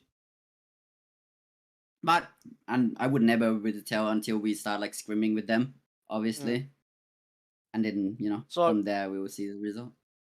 Now that LAN is off the table, but playoffs still available in January, you guys will be heading there in the top seed. You'll have that 10 points to play with as well in the match point format. You guys didn't win champs just previously, NXL Wolfpack took that out. How do you guys feel about your expectations and chances moving into the match point format instead, where maybe previously there had been a bit of struggle? So how are you going to approach the format going to playoffs? We'll just proceed as how we play right now. Obviously, we've been the most consistent team throughout the Pro League. There's nothing to really change. Yeah, we just keep rolling how it is right now. You really think that, though? Because I know we're rolling into that, the top 20 situation here where you've got the best teams, those bottom 20 teams. You're not going to be able to farm them for KP in that final 10plex. Do you really think it's going to be that similar? Or is it, are you just that confident in your play style that you don't have to change it? Yeah, of course. Hey. It works for me. Look, Reunite have been so elite so far over the course of this entire season. We're going to wrap that up with you, Templex, now, and the very best of luck moving forward. We'll see you in January. You'll be one of the favorites for sure, and Reignite have been the most dominant team so far. We'll see if you guys can get that win in the playoffs as well. Thank you so much for talking to us, and congratulations again for coming in first place in Pro League in Split 1. We'll catch up with you at some other time. Yep. Thank you for the interview. Well, Gino, that's it. I mean, Pro League is done and dusted now. Reignite, in Templex's own words, they're limit testing even in the final game, which I think we kind of got a little bit of a feel for. But even then, while limit testing, the final game was a blind. It was brilliance from Reignite. Yeah, it was. That said, look, they've done a lot better in other weeks, right? I'm not expecting the Valkyraith composition, maybe even the Bloodhound to come through. I think they will stick with that caustic if we see them obviously we will see them in the final 20, and it's going to be so exciting to see all these APAC South teams. We've been watching them throughout the season, really theory crafting about who's going to make it to the top. Finally, we've seen what these guys are made of. Dreamfire. They're on fire. Look, forgive the pun if that wasn't even. We are trash. Striker. A lot of teams exactly have really been, I feel, just getting better and better throughout the season. So, look, Reignite have got their work cut out for them. If they want to take out that first place here in January, it's going to be fantastic. And I hope we have, a really exciting match point series. You never know when it's going to end. There's not just 6 games, Avril. Could be any amount in an match number point. Of games. not infinite, technically. I mean, I think the most there's ever been was, Poland with like 11 or something like that. Okay. But in APAC South, typically we've seen it finish around 7 or something like that. Lightning Unicorn, they've done really well a lot in the past. There's so many teams now that have a claim to getting in there. Not NXL Wolfpack, though, who won't be able to get the back-to-back match point wins. That's true. So no second W there for Zeratas. But final thing, Genome here.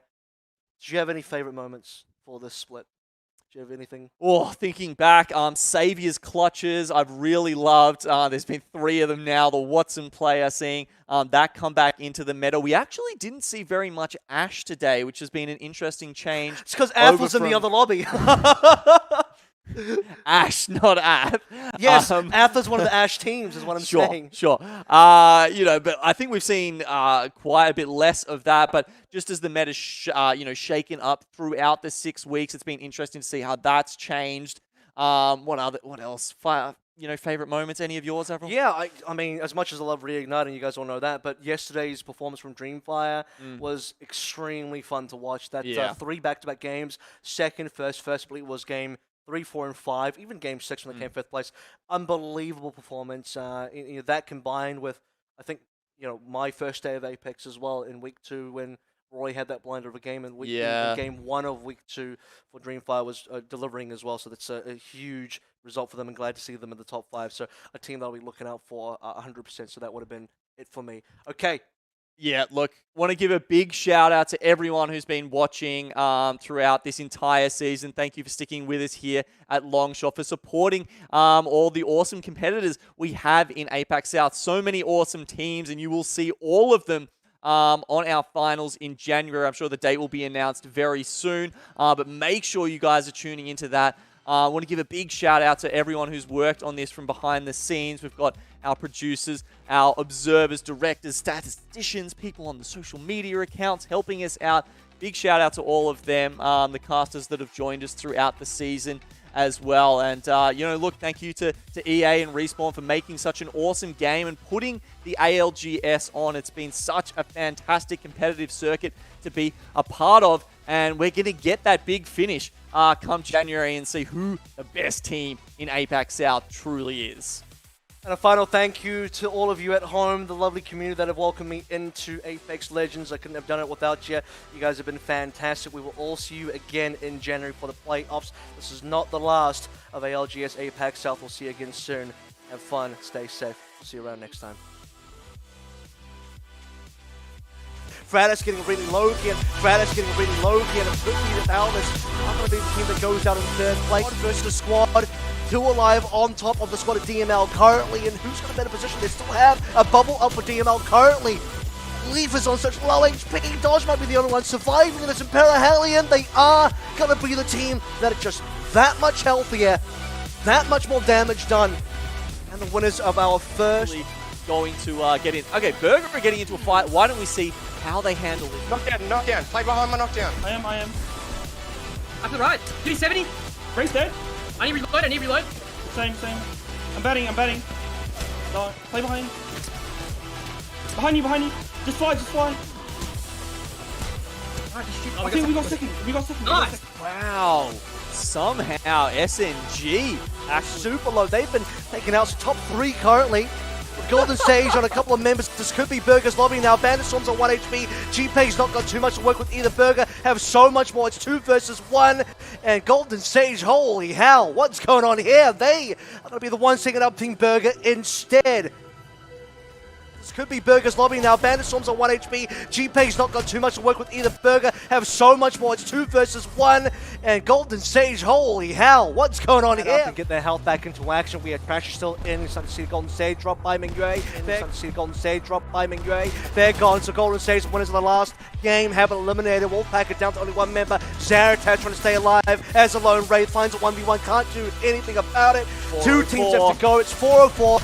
Versus We Are Trash. Both teams saw 3 members up and up available currently, but so much damage coming through from We Are Trash, and they will be the ones to take out. 1 down. Okay, there's the res. They've got it now. Powers have been playing around the outside. The point being 3 squads left now. Powers are gone.